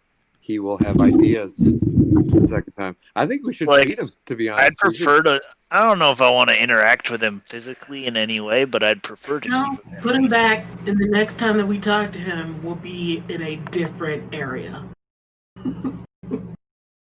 That's true. I think we got all the stuff that we need from him, and I don't feel comfortable with him being out here this long. Yeah, me either. The longer he's out, the more access he has to think about shit. and he's been getting his senses back and his his intuitions back every moment that he's been not there. It obviously took a bit, but I agree that we probably should send him back and then not deal with him again until we have an adult nearby. Okay. We could just program a bunch of holograms to like insult him constantly for, hours on end.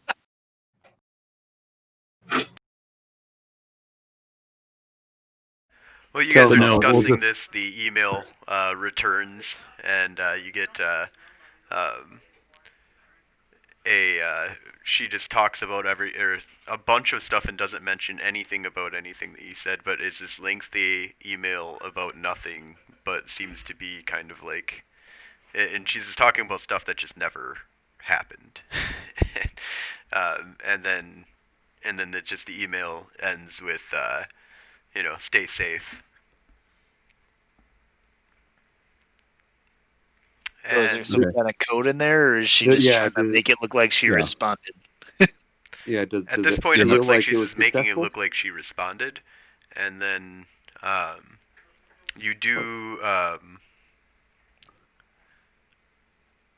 get thinking like a roll sense here. that she's getting that she's indicating to you that she's contacting Maxie over this. That like she got the message. Like there's like encryptions in there, like kind of little hints and stuff, but. Yeah, the fact that she's just talking about nonsense means that she recognized your nonsense for what it was when you discussed the uncle. Yep. Get ready to press the button. Okay, hand on the button. Okay, because otherwise I was going Can I to have the headset? I hand it over.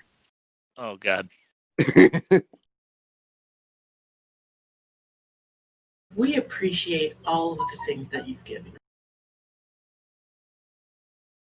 And I hope you enjoy your nap. Hit the button. Button hit. I hope it works. Oh God, I hope it works too. Yep, it works. It Okay. Okay.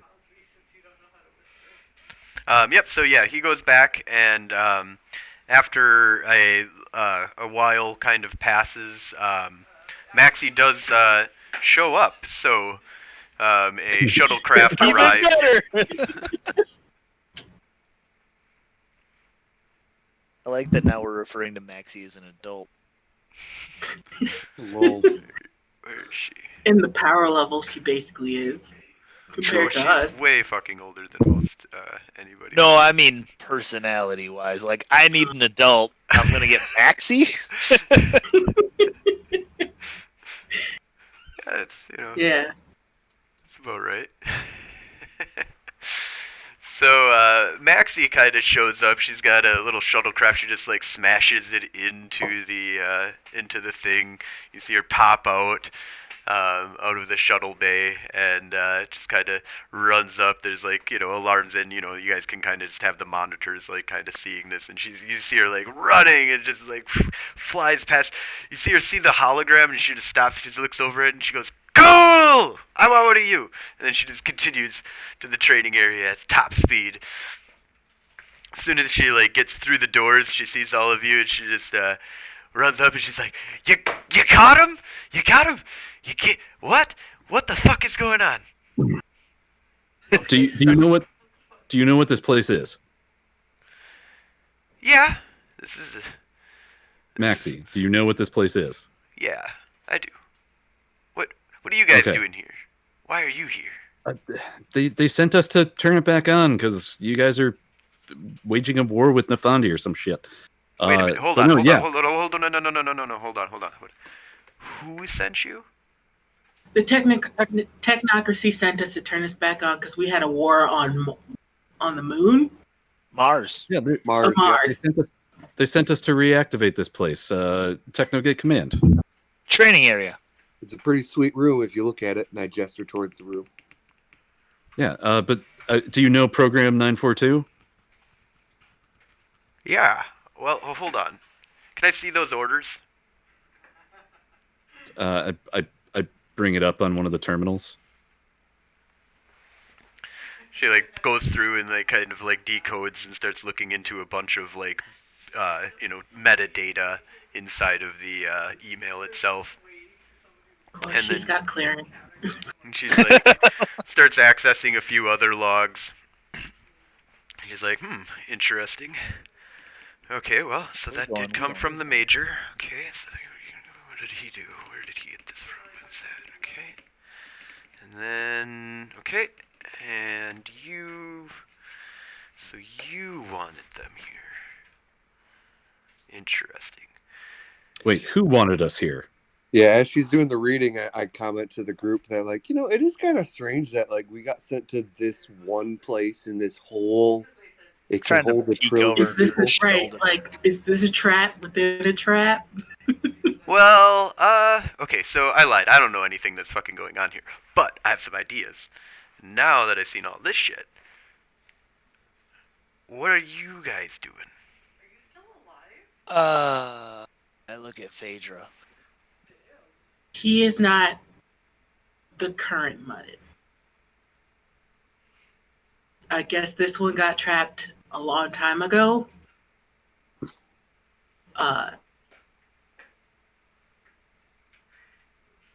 We need to transport this one somewhere else. Interesting. Or destroy him.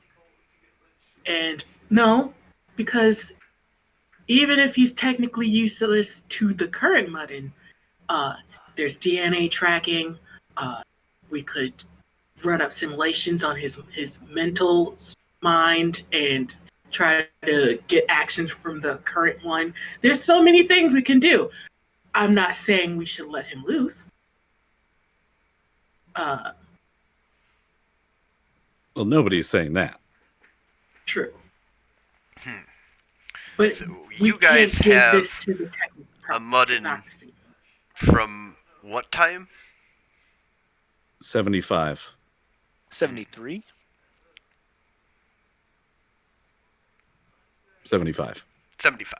I thought. Or yeah, it's whatever, right around the construction of this Yeah. place. Early A little bit 70s. after. Early 70s.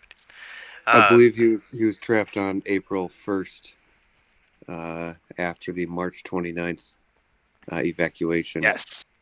Oh, Of yeah. 1975. Can we ask Mac? I asked Maxie. Can you access the classified files here? Is your access level high enough? Is that story correct? They shut this place down on the 29th, and this program was activated on the 1st of April. Let me take a look here. She kind of like starts digging around in some more stuff. Yeah. Okay. I still don't know why. What the hell is going on here?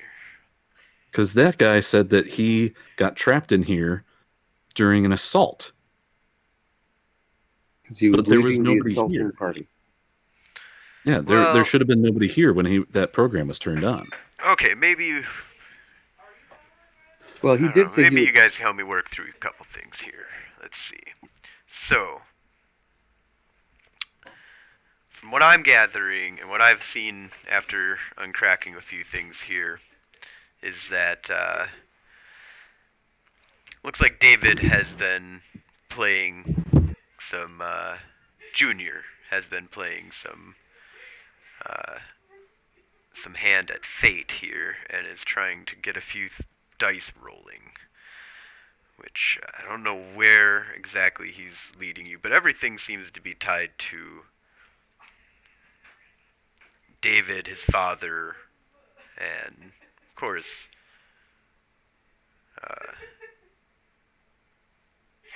Wild Rider. But I so, look around. from my understanding, is that Junior was fighting with this Muddin in order to try and stop him from taking over the Dyson sphere here. He was able to capture him, but he never reported that to anybody. and he's the one who shut down this facility a long time ago and basically put a restriction on it that only a few of us are able to override. Looks like he sent you here. Has anybody seen Junior since then? No. As far as we know, he went into the Dark Umbra in search of something after finding out something. He didn't tell us what, and he didn't explain.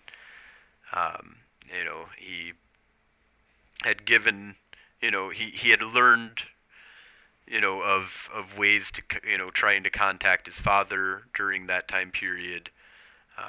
But once he went into the deep looking for something, we were never able to find him again. I'm going to throw out this theory. The Muddin we know is Junior. Yeah, but he'd have to change himself like that. I suppose that can be simple magic. Never mind. And someone got stuck in the Dark Umbra, he probably went fucking insane.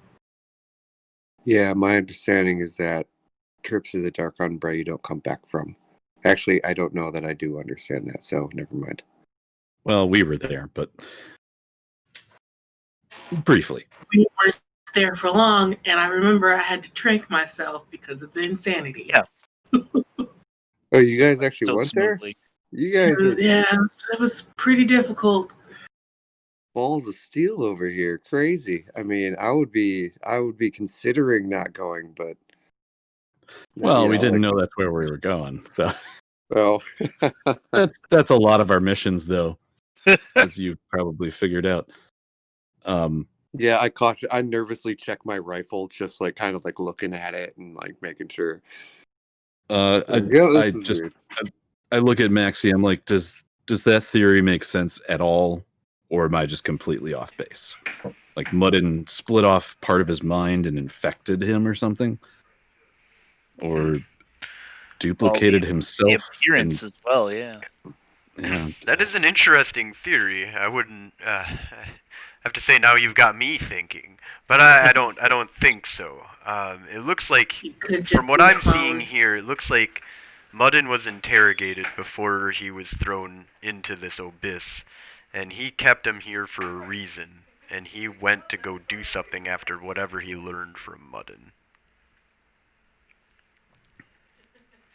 Are there And recordings? He sent you guys back because he still has clearance levels that are still deeply embedded within our procedures that we still left open in case of his return. Sure wish we hadn't sent Muddin back. I'd ask him what his last conversation was about. Similar to how I sent you guys, some places. He's activated protocols that allow you to be we have some backdoor protocols to activate Technogate teams if we need them to do something for us sometimes, even with this stupid general dick in the way. Well, that's good to know. Very. But it also gave us a fucking hint on what his clearance was.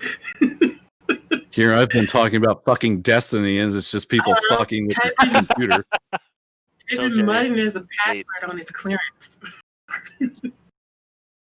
All right, so Junior sent us here? I mean, that's what I'm seeing here, but that's interesting that you bring up. Maybe he isn't. I don't know. No, okay. Maybe. Interesting. Anyways, okay, so I don't know. I mean, I'm going to tell you this, is that it looks like, I don't know why David isn't here, Junior isn't here, or why he's not interacting, or, what he's doing here. And it seems like he's leaving this up to you guys. I know that you've got a history, and she points at Phaedra, with this Muddin guy. And, I don't know exactly what his plan was here, but I don't think it was to hand it over to me. Maxie, you've known a lot of interesting people throughout your life. Have you come across many Cthulhu cultists?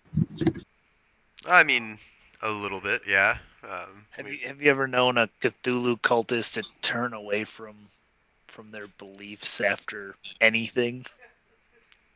Are you asking me what I think you're asking me? Are you guys gonna What do you- trust Muddin? Hell no. Okay, well, what I will tell you is this. I don't Go ahead. know what the fuck that is, but I'd kill it. And just move on. And she just walks out and runs off into her shuttlecraft, digs it back out, jumps back in, flies off. Thanks for visiting, Aunt Maxie.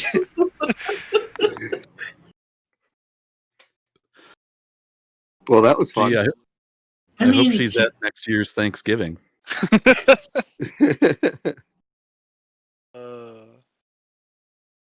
Well, I mean, we don't have to really kill it. do we have to? We can just kill him while he's in the pocket dimension, basically. Yeah, but do I get a body after? Not if we do it that way. Yeah, And I we kind of can't need try the body. asking him that last question about what him and Junior talked about. Now he's pissed. Yep. Kill him while he's mad now. Yep. I'm okay with that. It makes it more justified. Or we just delete him, but then we lose out on the body. I that- kind of need it. We're still gonna ask him the question, right? Yeah. Yeah. Before we decide to release him again, I would love to run a quick diagnostic to make sure we haven't like sapped the power on this bitch or anything like that. Good call. Good call. Yeah, you do a general diagnostic and it comes back with a solid, you're still good right now. Okay.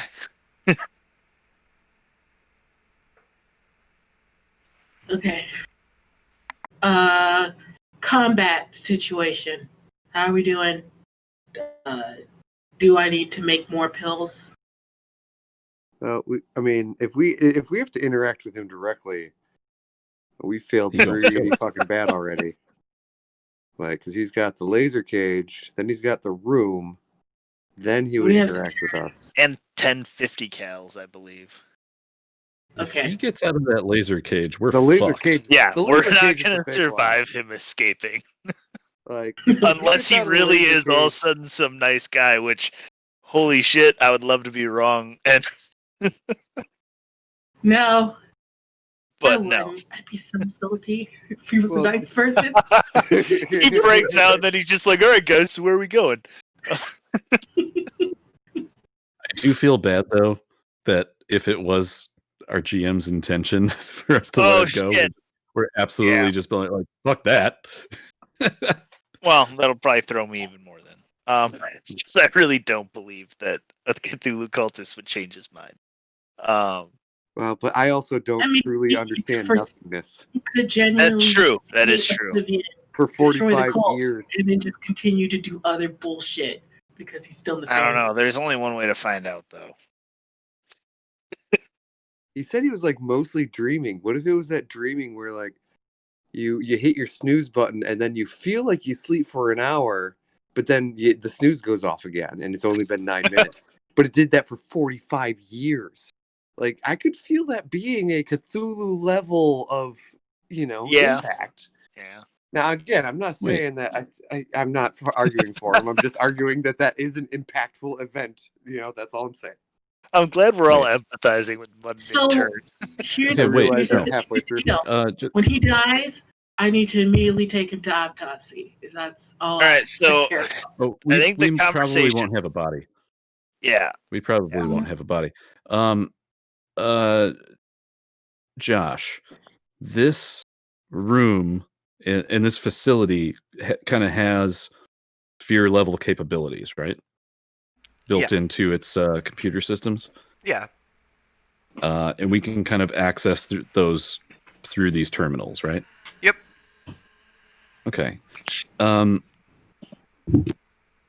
I would like to access a generalized time entropy subroutine to look at theoretical timeline probability scapes going forward, let's say the next 5 years.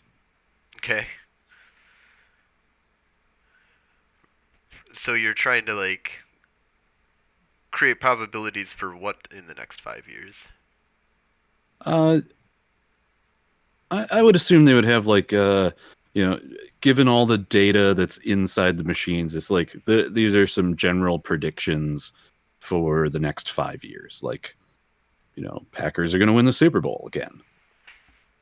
Go Pack, go. Well, one thing that you're going to run into is that the possibility generator, if you're doing it on the level of advanced science of time and entropy, pretty much is what you'd have to be using here. Yeah. Let's have you do. I just want you to do a straight Arate roll, difficulty of 4. Could I also do those as well? If you got time and entropy, yes. Need Yep. 1 dot at least. That 2. I have 2. Okay. I do not see Phaedra's yet. I think she meant how many she had in the points. But she's Oh, got wow. She has 4. 4. So, Oh, she has 2 dots. Yeah. Yes, I have 2 dots of entropy. so when you guys kind of look into the like probabilities of what's going on here, so you're just seeing, with no alteration and nothing, just moving forward from this point here, what's going to happen in the next 5 years, with general Yes. predictions, right? The one thing that you run into is that at 1999 it stops. What part of 1999? It basically, once it hits about 1999, the algorithm just starts kind of fizzling and fraying out. It's really weird. It doesn't make any logical sense. And Yeah, then like there's, all of 1999. yeah, it's like an obscure, there might be kind of you could say that it would, if you would do the experiment 20 times, you'd have different dates that it would probably alterate between all of 1999. And Okay. most of it's obscured. So I use my technocratic knowledge and intelligence to enter new data into it, which simulates letting this muddin go. Wait, are we considering this all of a sudden? Oh, hey. This is science, man. Okay. It's just Interesting. let me do some fucking science in Give this me bitch. another roll. We're gonna, even with Phaedra's great successes. I'm like, here. okay, I enter the parameters of this program being deactivated with this guy being let go, essentially. Okay, so a ret, and I assume at this point, like Phaedra is sitting down in another terminal, like, and we're double keyboarding this. Oh shit. no! Sounds appropriate. Phaedra botched it. Oh no, she got one success. in there. What? How did she I did get one have a success? success. I had 2 1s and a 7. Oh, she didn't fully botch it. Damn it. Damn. Okay, so she just failed 3 successes from Tycho. So I'm going to say that when you enter that algorithm into it, there doesn't seem to be any kind of change in the 1999 predictions, but there seems to be, just before 1999, there seems to be a deviance that kind of offshoots into nothingness that just is a weird thing that you just didn't see before. And it seems to go away from the deviance but also into nothingness. Like you don't seem to be able to look past beyond that one either. But it goes towards a different. It's getting dark, man.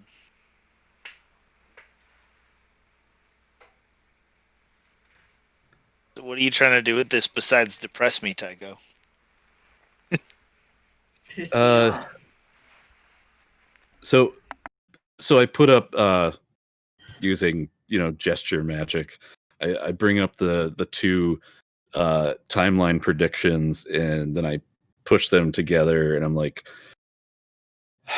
I don't know how to interpret this, because the 1999 shit, just not being able to tell what happens after a certain time doesn't necessarily mean that existence stops, but I just don't know. I'm looking for insight from you guys, basically. And I said that out loud, and I'm going to help you with a leadership role. Ooh. At Charisma 5. Is it still in effect? Okay, Right. cool. Fantastic. So I get a DP mod of 2. Boom, boom, boom. Oh wow. Holy 7 shit. successes. Interesting. So You you guys guys are very you guys are inspired to help super- this guy try and understand the concept of deviant realities and ending not being able to see beyond a certain point in the probable history of the universe. Wasted. What's who's that guy that I'm did the trying video? really hard. It's obvious. I'm getting up in the front of the room like Shia LaBeouf, and I'm just like, you just have to do it. Figure out this problem. I mean, I could have told you what my opinion was without all of this. One thing that you kind of have, because I guess you've kind of put out a couple of things here real quick, because you said you were looking for some possibilities before 1999. Immediate possibilities that kind of come up, though, that might be of interest to you is one of them is, just throwing him into the abyss definitely throws, killing him throws you back onto the primary timeline. If you don't throw him back in immediately, there's some other kind of, little probable deviances that should all probably bring you back, to the original, except for there's some weird one that happens in 1999 maybe. But at this point in time, talking to him opens up a whole bunch of weird possibilities, like continuing talking to him. Okay. We never should have put him away. I let my biases control our behavior. I understand that.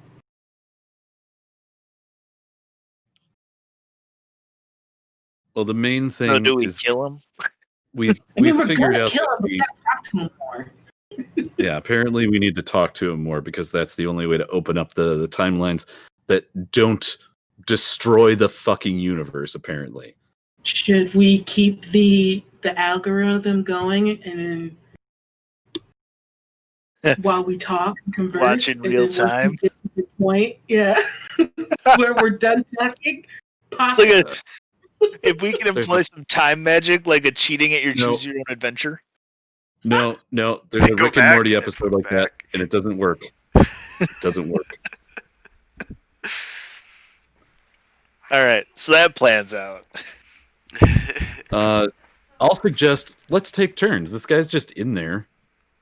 Yeah, I Just think ask- so. Call for help again. Ask the audience if we wanted to interrogate him just for a few days and get to know him. We could contact David on Saturday. Okay. Yeah, that's just a simple email through forwarded servers that we've already set up, as far as I remember. But we should make some fun programs if we're gonna have fun with him. I'm pretty sure that David is going to view this guy as the embodiment of evil. Yeah, I think he's gonna kind of do a maxi and just say kill him. He might show up here and be aggressive about that. Can he show up here? I have no idea where he is. Can we contact him? David is No, I don't think he can. I think He he's can stuck where he respond. is. Yeah. It wasn't necessarily that he couldn't leave; it's that he didn't want to leave. Yeah. But I think the idea was that we could contact him and he could like write us Yeah. like a message. Right? Wild Yeah. Rider. Is that his fucking name? I can't remember. Yeah, you guys have the ability to contact David on every Saturday, I believe it is. Yeah. And we're supposed to be leaving this place according to the mission loadout on Sunday. Monday-ish is, Sunday, Monday, yeah. Okay. Yeah, So yeah, we have a Sunday, few I guess. days. Yeah. Monday is when you guys pick up a new mission. Work you like dogs. I look up to the corner of the room and I'm just like, my father. What would your father do? I was just thinking about contacting my father, or, maybe my father was in the stasis field. Well, that dude was from 75. You could ask him. Oh yeah, you should ask this guy about your dad. I bring back the laser shield and I'm like, have you ever heard of Buck Samsonite? He's on it. You immediately say that, and he's getting up and he's trying to get his bearings again, and he's like, "What did you say?" Have you ever heard of Buck Samsonite? Yes. Why do you care? What do you know about him? Well, fucking hero of the technocracy. Tell me everything. Let me out. He just smiles. He's like, hold on. Okay, hold on. What year is it? What year is it? Real quick. Is it 1999 yet? No. Tell me about Buck Samsonite. Well, he's been the biggest thorn in my side ever since I became an Effendi. Mute my headset. And I'm just like, boom! I'm just thankful he's not Buck Samsonite. I was afraid that was yes, I am Buck Samsonite. Oh shit! I had not thought of that. Fuck. Fuck you guys! You guys had to tell me these things before. I could quickly change things for that, real quick. No. I was sitting here in horror, thinking that that's what was about to happen. I am your father. No, I'm sorry. I can't retcon that, and I didn't think of that originally, but it would have been interesting. But wow, you guys are evil. That would have been fucking amazing. Damn. Shit. Now I got to remember that someday down the year when I'm rewriting this whole story. It definitely Mudden was your father. Hold on. We haven't even got to all of everything anyways. Don't tell me everything that's in your head. It'll ruin the story. There's other paths.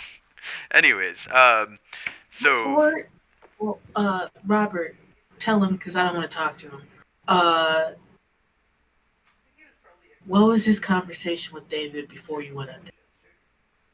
Yeah, what was the last thing that happened before you got locked away forever until we let you out? Well, fucking Junior decided to actually team up with motherfucking tradition mages, as you can see, and he kind of gestures to the robe that he's incarcerated in. And one thing he doesn't have, the robes also, the hands actually, the arms connect to each other, so you can't see his hands or anything. They're locked basically in front of him though. But there's this this crazy, definitely hermetic robe that he's in. It didn't look nefarious either, and he goes, so after that bastard captured me, brought me here, locked me inside this goddamn cage of his, and threatened oblivion upon me, which I originally laughed off, I have to admit. Yeah, he demanded to know basically what you guys have been shouting about to a smaller degree. Cthulhu and the demons I serve, and where they lived, and what they were planning on doing. Do we ask him about Ravenos? Ooh, what did you tell him? Well, I informed him that, let me think about this. The information that I disposed upon him was basically the concept of the abyss and the laboratory that I had created in my youth. About that the place. demons that had contacted me and the theories I had about the end of the world.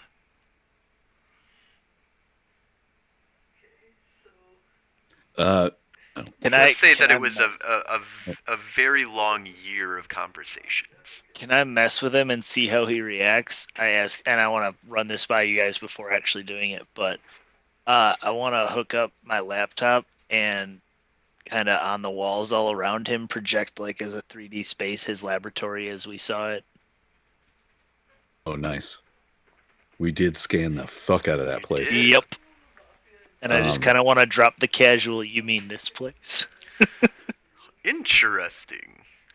And then the other androgynous humanoid goes, "Boom, bitch." Boom, bitch. Get out the way. Interesting. Yes, this is the laboratory that I informed him about. On mute.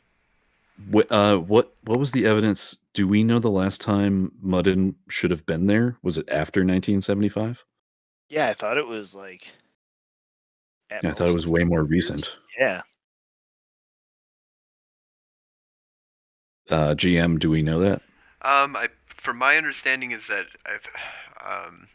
I believe that it was before he, it would have been after he had left and abandoned that, because he had only kept it because he did 30 years of, so 1990, 1979 is when he started all the murders and everything.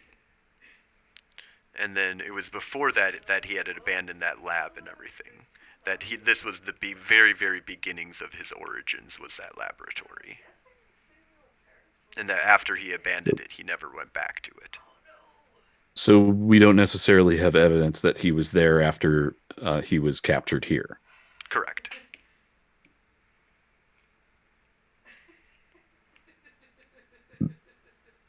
That's a question. Correct. Yes, I'm sorry. I always say something in just one word and it doesn't come all the way through, so I have to get out of the habit of that. But yes, yeah, correct. I think your headset has like a little tiny delay, so if you do one syllable things, it doesn't come through. Oh, okay. Yep. Yeah. So in the future, we'll just try. Yes, that is affirmative. Yes, sir. But yes, that is correct. He is. So he could have actually been the one at this laboratory. That's not nearly as cool. Yeah. Like from my trying to drop a bomb on him. So the question then is, who was doing the murders? Yep. I ask him, who did the murders? Hold on one second. Because it was 30 years of murders. It started in 69? 70, 80, 90. Right? Fuck. God, I'm horrible with years. I gotta stop doing that. Anyways, he basically he's a divergence on, he lets you know that at basically before the invasion on this place, he had anticipated that he was going to die.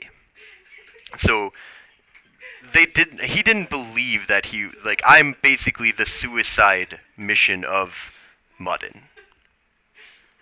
I was sent here to destroy this place or to take it or to do whatever I possibly could in order to win the final battle to take the Dyson Sphere.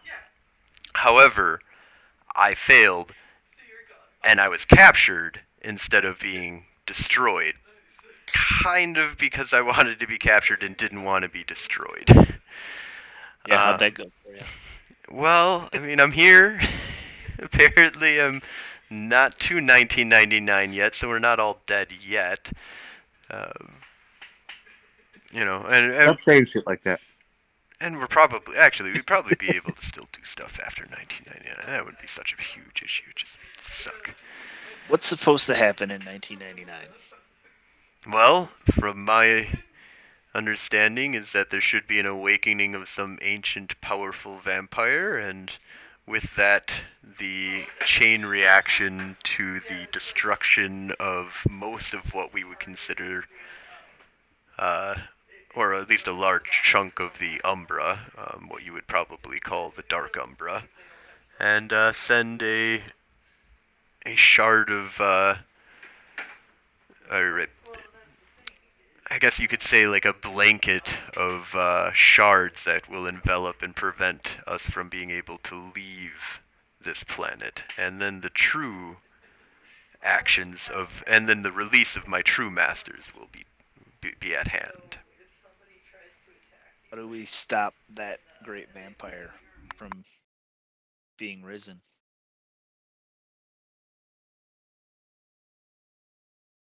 Well, see, that's You say you want to where help. the problem lies. He better not say release me. I'm not the one who, killing me or killing the other Muddin or doing anything of that won't prevent the ancient kindred from awakening. Unfortunately, those are dominoes that have been in place for a long time. But I'll tell you this much. If you really want to break that barrier, you're gonna need me. Why? Oh, because Why? I have access to things that might be able, and knowledge that might be able to actually intervene with the great plan that is at hand. Okay, I kind of want to call a team huddle. Are we to the? We can Good just point. get all that shit from his brain after he's dead. Well, okay, I guess I was suggesting the same thing. Where like, are we to the point where we could make a VI of him, and he could like be like Cortana, walking around telling us shit, but otherwise. Don't forget that I hold Muddin's avatar. At least a chunk of it.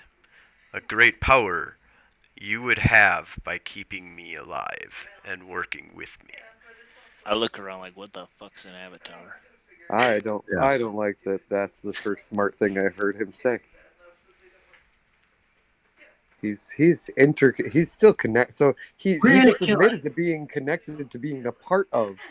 Yeah. Our Also, Muddin. let me say this. Friends. This robe has a very good job and has done a very good job of holding all of my powers back. And I do not have all of my powers as I am only a chunk of Muddin.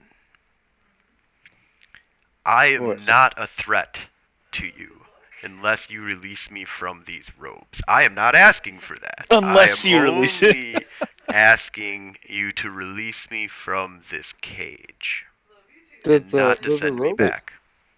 Do the robes like have anything that look like they're like locked onto him, or are they just kind of like hanging on him? Hey, Josh. They definitely seem to be strapped to him in a way. Okay. Like there is kind of signs of that, along with enchantments and stuff like that. Even if you could read the enchantments, you'd probably you could probably have the computer do something like that, or I- yeah, he I can't bring remove up that. I I have a bring up the question. analysis. I bring up the analysis screen on the robes. What's the general indication? General indication is that it is a basically it is a hermetic dampening like straight jacket basically that doesn't make it. It kind of makes you look so that you could be taken to court and put it down, and seated, and you're not. You kind of have a little bit of class about you. It's used for really powerful mages basically, that would be brought before a council meeting, but need to. For example, it's all based around the robes that Helena had to wear, and I'm just making this up out of nowhere for all those people that know all the crazy stuff about Mage. But I'm basing this off the concept that this is what they had to wear or put on Helena in order to prevent him from being able to her from being able to do any magic while they put him on court. Her. Okay, Uh, I explained I that have, to the rest of us. I have a question. Out of game. How much? What level would it take to transfer consciousness from a human to a different organism? You're gonna need like 4 or 5, I think, in mind, and possibly other things, but I mean, at the bare minimum, 4 or 5 in mind. Okay, so that's not an option. Nope.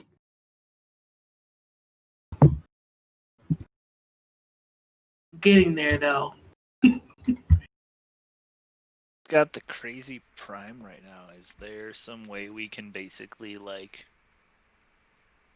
craft a miniature holding cell?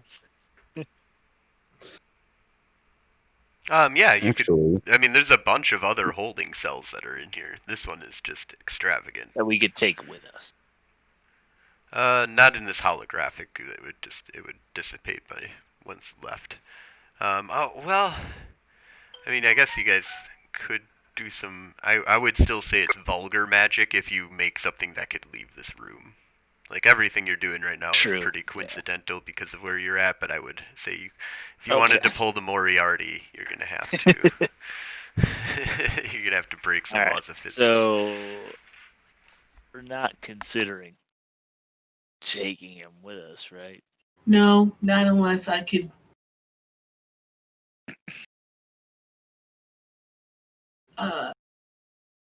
significantly neuter him magic wise.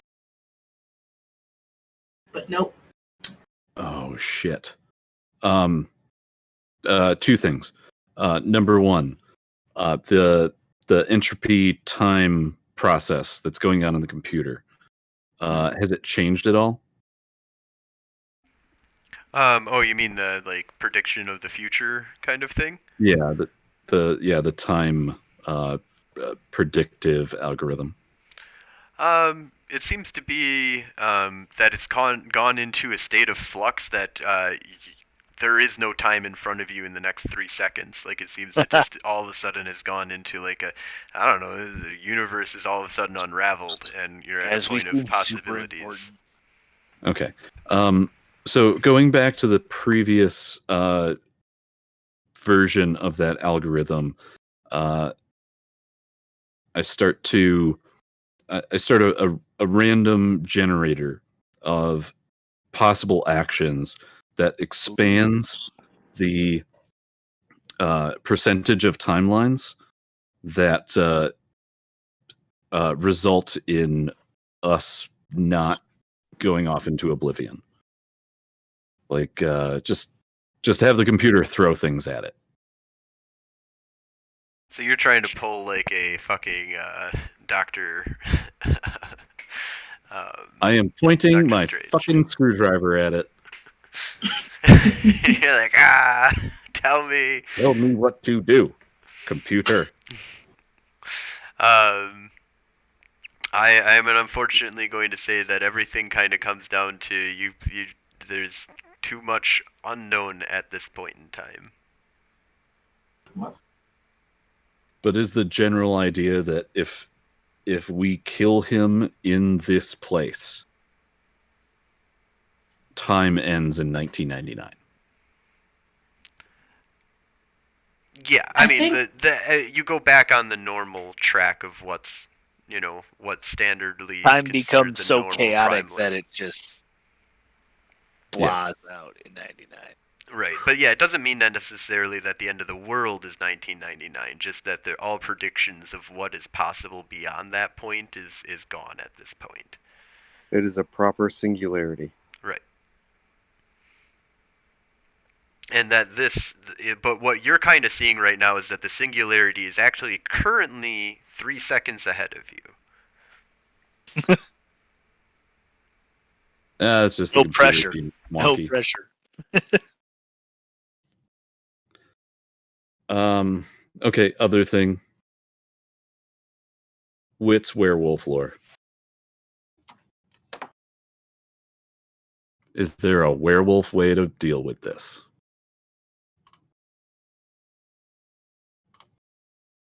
To deal with depowering him, or Just the general idea of, I spent years with werewolves. I know a shit ton about their culture and the abilities that they have. And maybe instead of reaching out to stupid fucking mages, maybe we reach out to werewolves. I'm not expecting to think of anything. I am just opening up the possibility. Button. For what? This is reminds me of a prior roll. Like, why? You're hitting those huge rolls. all right, so 4 successes on a werewolf lore. And I'll just throw it out there. Maybe my idea is just, it would be really nice to have a bunch of werewolves with us. And that's it. That's probably it.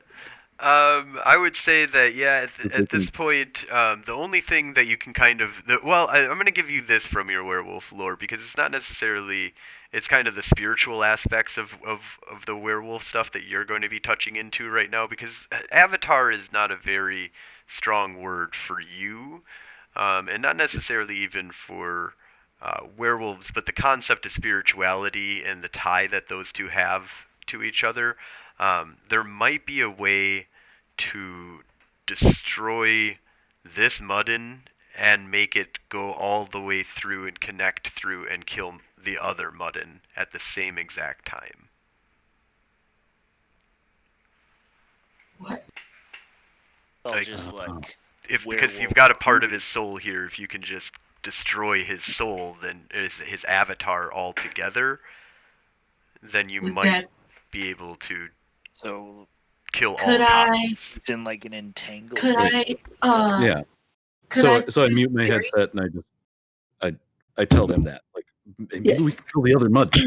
Can I create a virus that would infect his, I guess, soul? Damn. Do you have dimensional science? Shit. Is that forces? No, that's spirit. I have one in spirit. One in spirit? Well, that means that you could work with somebody that has more in spirit in order to kind of... I would say you're going to need like some spirit, prime... we got 2 prime entropy, in here. I got 2 in entropy. I mean, I've got 2 in spirit. 2 in spirit, 2 in entropy. You've got 3 or 4 in prime right now, right? If you include Malachi. I will tell you what. If you guys get 20 successes on a completed roll with each other that you guys want to do, I will allow you to destroy Muddin right here. all the muddins that are out there, because there is way Oh more yes. than one. Okay. Because that was my one thing that I was going to be using that was going to be an interesting thing, but and I kind of wanted to debut one here, but it was going to be like, if you guys you're going to be killing muddins for the rest of your career in Technogate. So I mean, he did mention that killing him or the other Muddin wouldn't stop this, and apparently that's because there's 1,000 more. and this is the only muddin you will ever capture. I will guarantee that. Can I lower the difficulty with intelligence and science? You need 20 successes.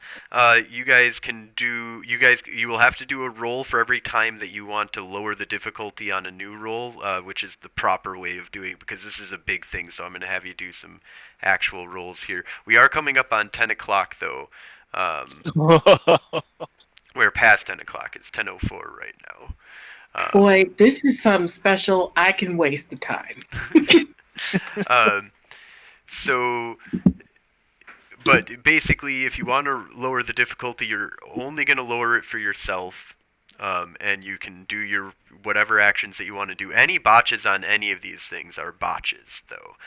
Remember, you can save a willpower point and negate a botch once per action. So you'll do your if you want to do your if you botch your ability rolls, I'm having that be you're doing it while you're doing magic, and it's a magic botch then.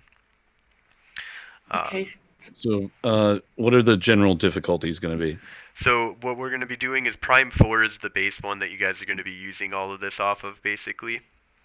All right, so I got to be inside of the box or inside of the room for that to work.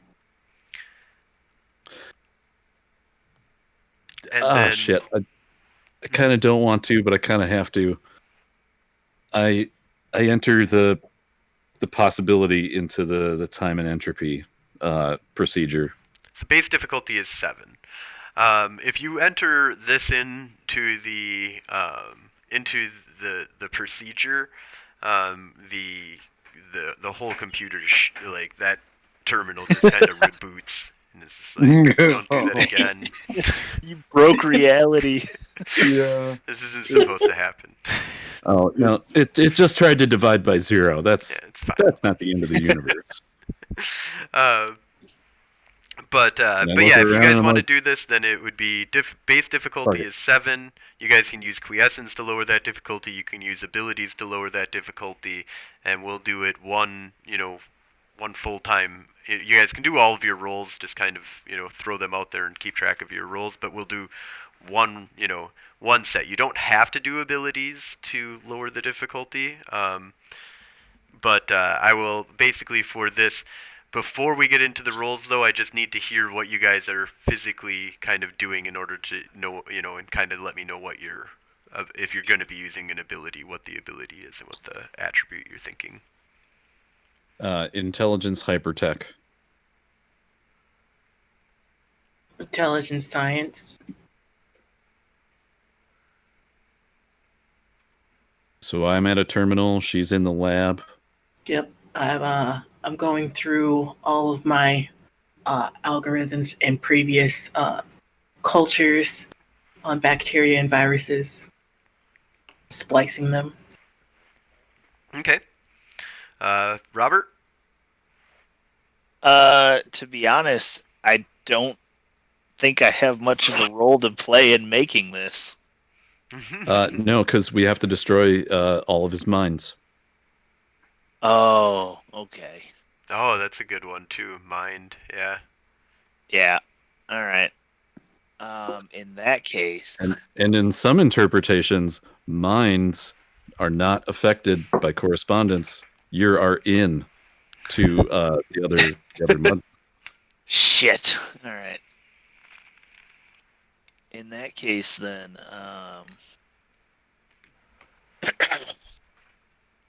Ooh, I am.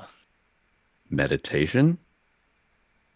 I was kind of thinking that actually, because I mean, that makes sense. Yeah, I can still I think see. I think meditation. Okay. I'm currently simulating. Let's see. There's 2 already down there. So let's say 5. No, 3 more. So there's 5. It's a pentagram, and they're all sitting cross-legged around Mudden's cage. Did we turn him off or like blind him so he doesn't see all this shit? Fuck that dude. You can't do shit. Okay. Oh, I flip on a movie from the. I turn on the Matrix. All So right. it's Wait, just no, surrounding. we don't have that file. This construct was from 1975. Never mind. I brought it on a USB stick. And Malachi, you're going physically into the chamber as well, correct? And then what are you doing? I have to, and I am powering the thing.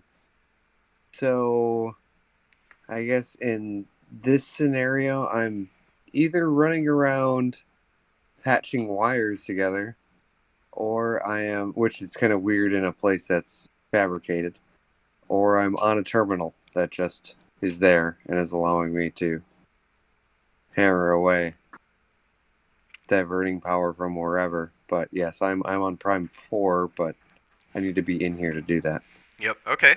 Awesome. So I you also do have to bring small down the correction. shield in order to do this, but he's got the suit that's preventing him from doing anything. So Yeah, small correction for me, because I want to make sense of why I'm in there meditating. yep. So I would actually like to use that to kind of cover the gap of a distraction for him, where I'm trying to build this camaraderie supposedly, and I want him to meditate with me. And I'm gonna basically, through the meditation, encourage him to try and kind of connect with that feeling of other selves and stuff, and kind of quietly urge him towards unknowingly kind of linking us up with his other minds. Interesting. Okay. One thing also, so there's always that Star Trek thing where they kind of put those like weird things like on the temples, that kind of like allow Yeah. you to sync up. I could see Well, your exactly. character Yeah, doing because I'm that. imagining it's this like kind of quantum entanglement. I don't understand the whole idea of Avatar that he was talking about, but like it makes sense to me that he somehow kind of entangled all these consciousnesses together. So, I don't know. I was a avid meditation user for all of my stuff, so it's to me. All right, sounds great. So let's have you guys go ahead and do your first set of ability rolls. Difficulty will be 8, unless you have hypertech or a specialized thing, which will bring it down to 6.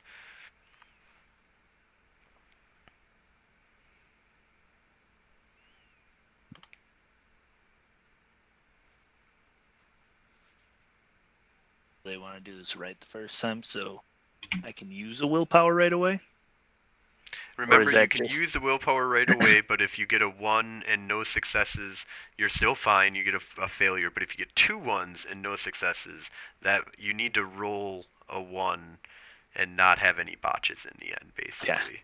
And so you'll still technically botch. But if you hold back that willpower and don't use it Yep. right away, you can prevent a botch. So if you roll 20 botches and no successes, you could use that 1 willpower to negate all 20 of those botches in that one roll. Oh no.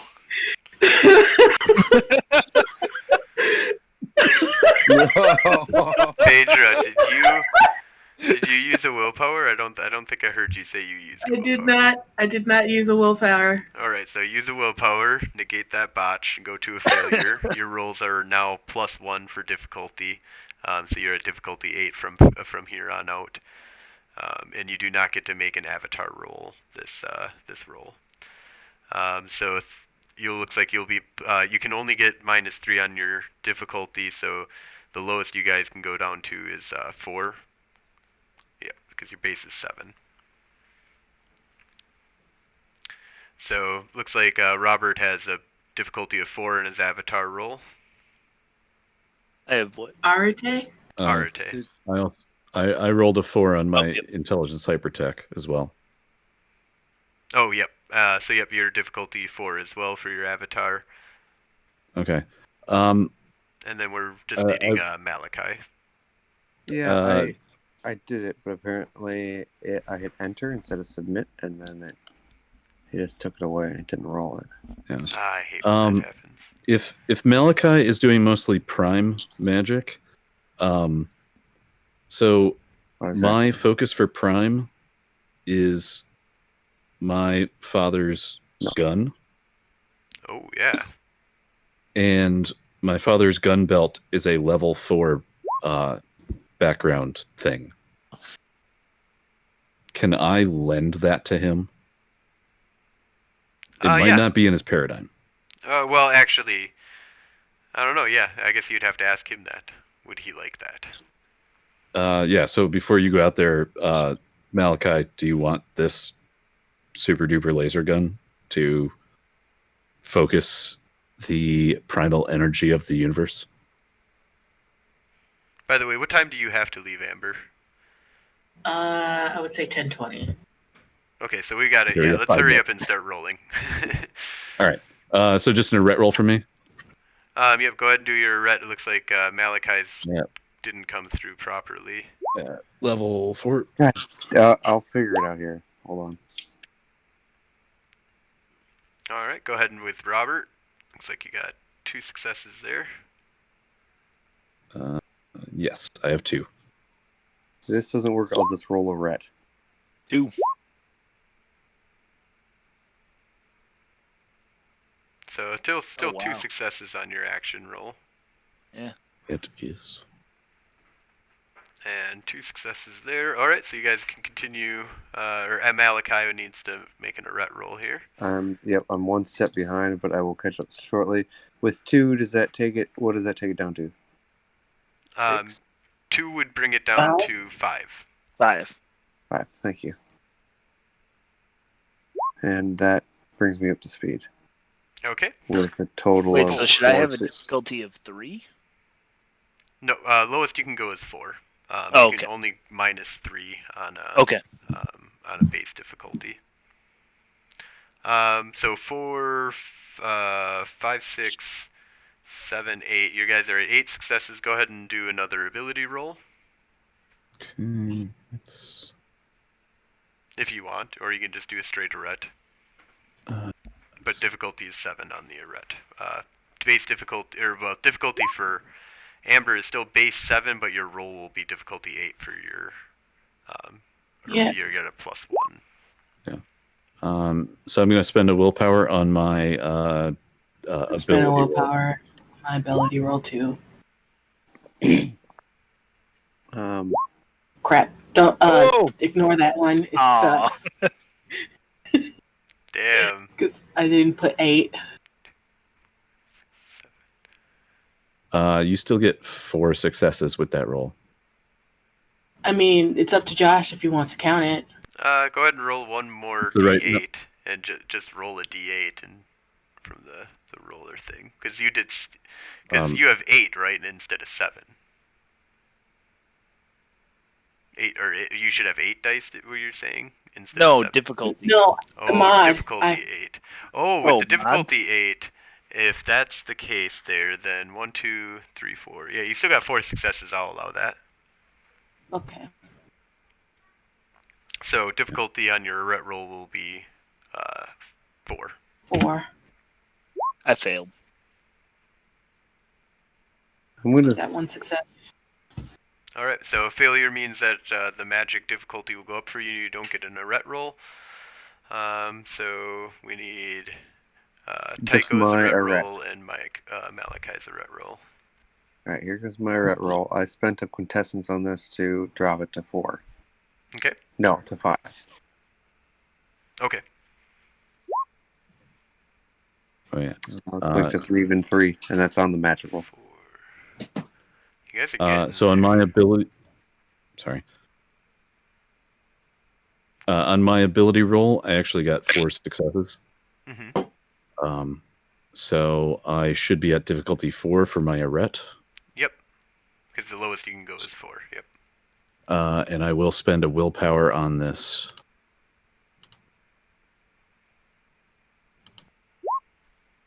Holy crap. Nice. 4. 5, I'm fine. 7, 8, 9.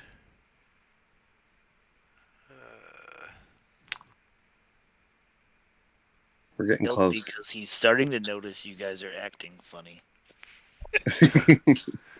So that We're would getting put you at close. what, 13 right there. 14, 15, Five. 16, 17. I believe you guys are at 17 right now. Oof. All right, so we'll say 17. Go ahead and let's just do this one more time then. I'm gonna forgo the roll. Can I roll my destiny Yes. die? Well, only if you run out of willpower. I got, but yeah, I'm one away from running out. So can I roll it? Yeah, if you use your willpower, then you can roll it and see if you get a willpower back. Oh no, Robert's terminal blew up. Use a willpower, right? Yep, you can use the willpower in order Holy to shit. negate that. My I ability roll clenched up puts a little bit. I'm gonna blow my last willpower and just go straight for an arret roll. my ability puts my ret roll at 4. All right, go ahead. 2 successes, and then I have to do a destiny roll, right? 1 success or 2 successes. Yep, and you need to do a destiny roll or pass out. Difficulty is, I believe, 8. Spending a willpower on my ret. How do I? That- What do I roll for the destiny again? That was fun. Just destiny. And that puts you 20! over as long That's as 20! Yeah, that put this does over. anybody have an arret roll left to make though to botch this up for at the very end? Nope. I technically do. I have not made mine yet. Spend a willpower beforehand. No, I'm gonna wait until to see if I botch, but I will spend 2 quintessence to drop it to a 5.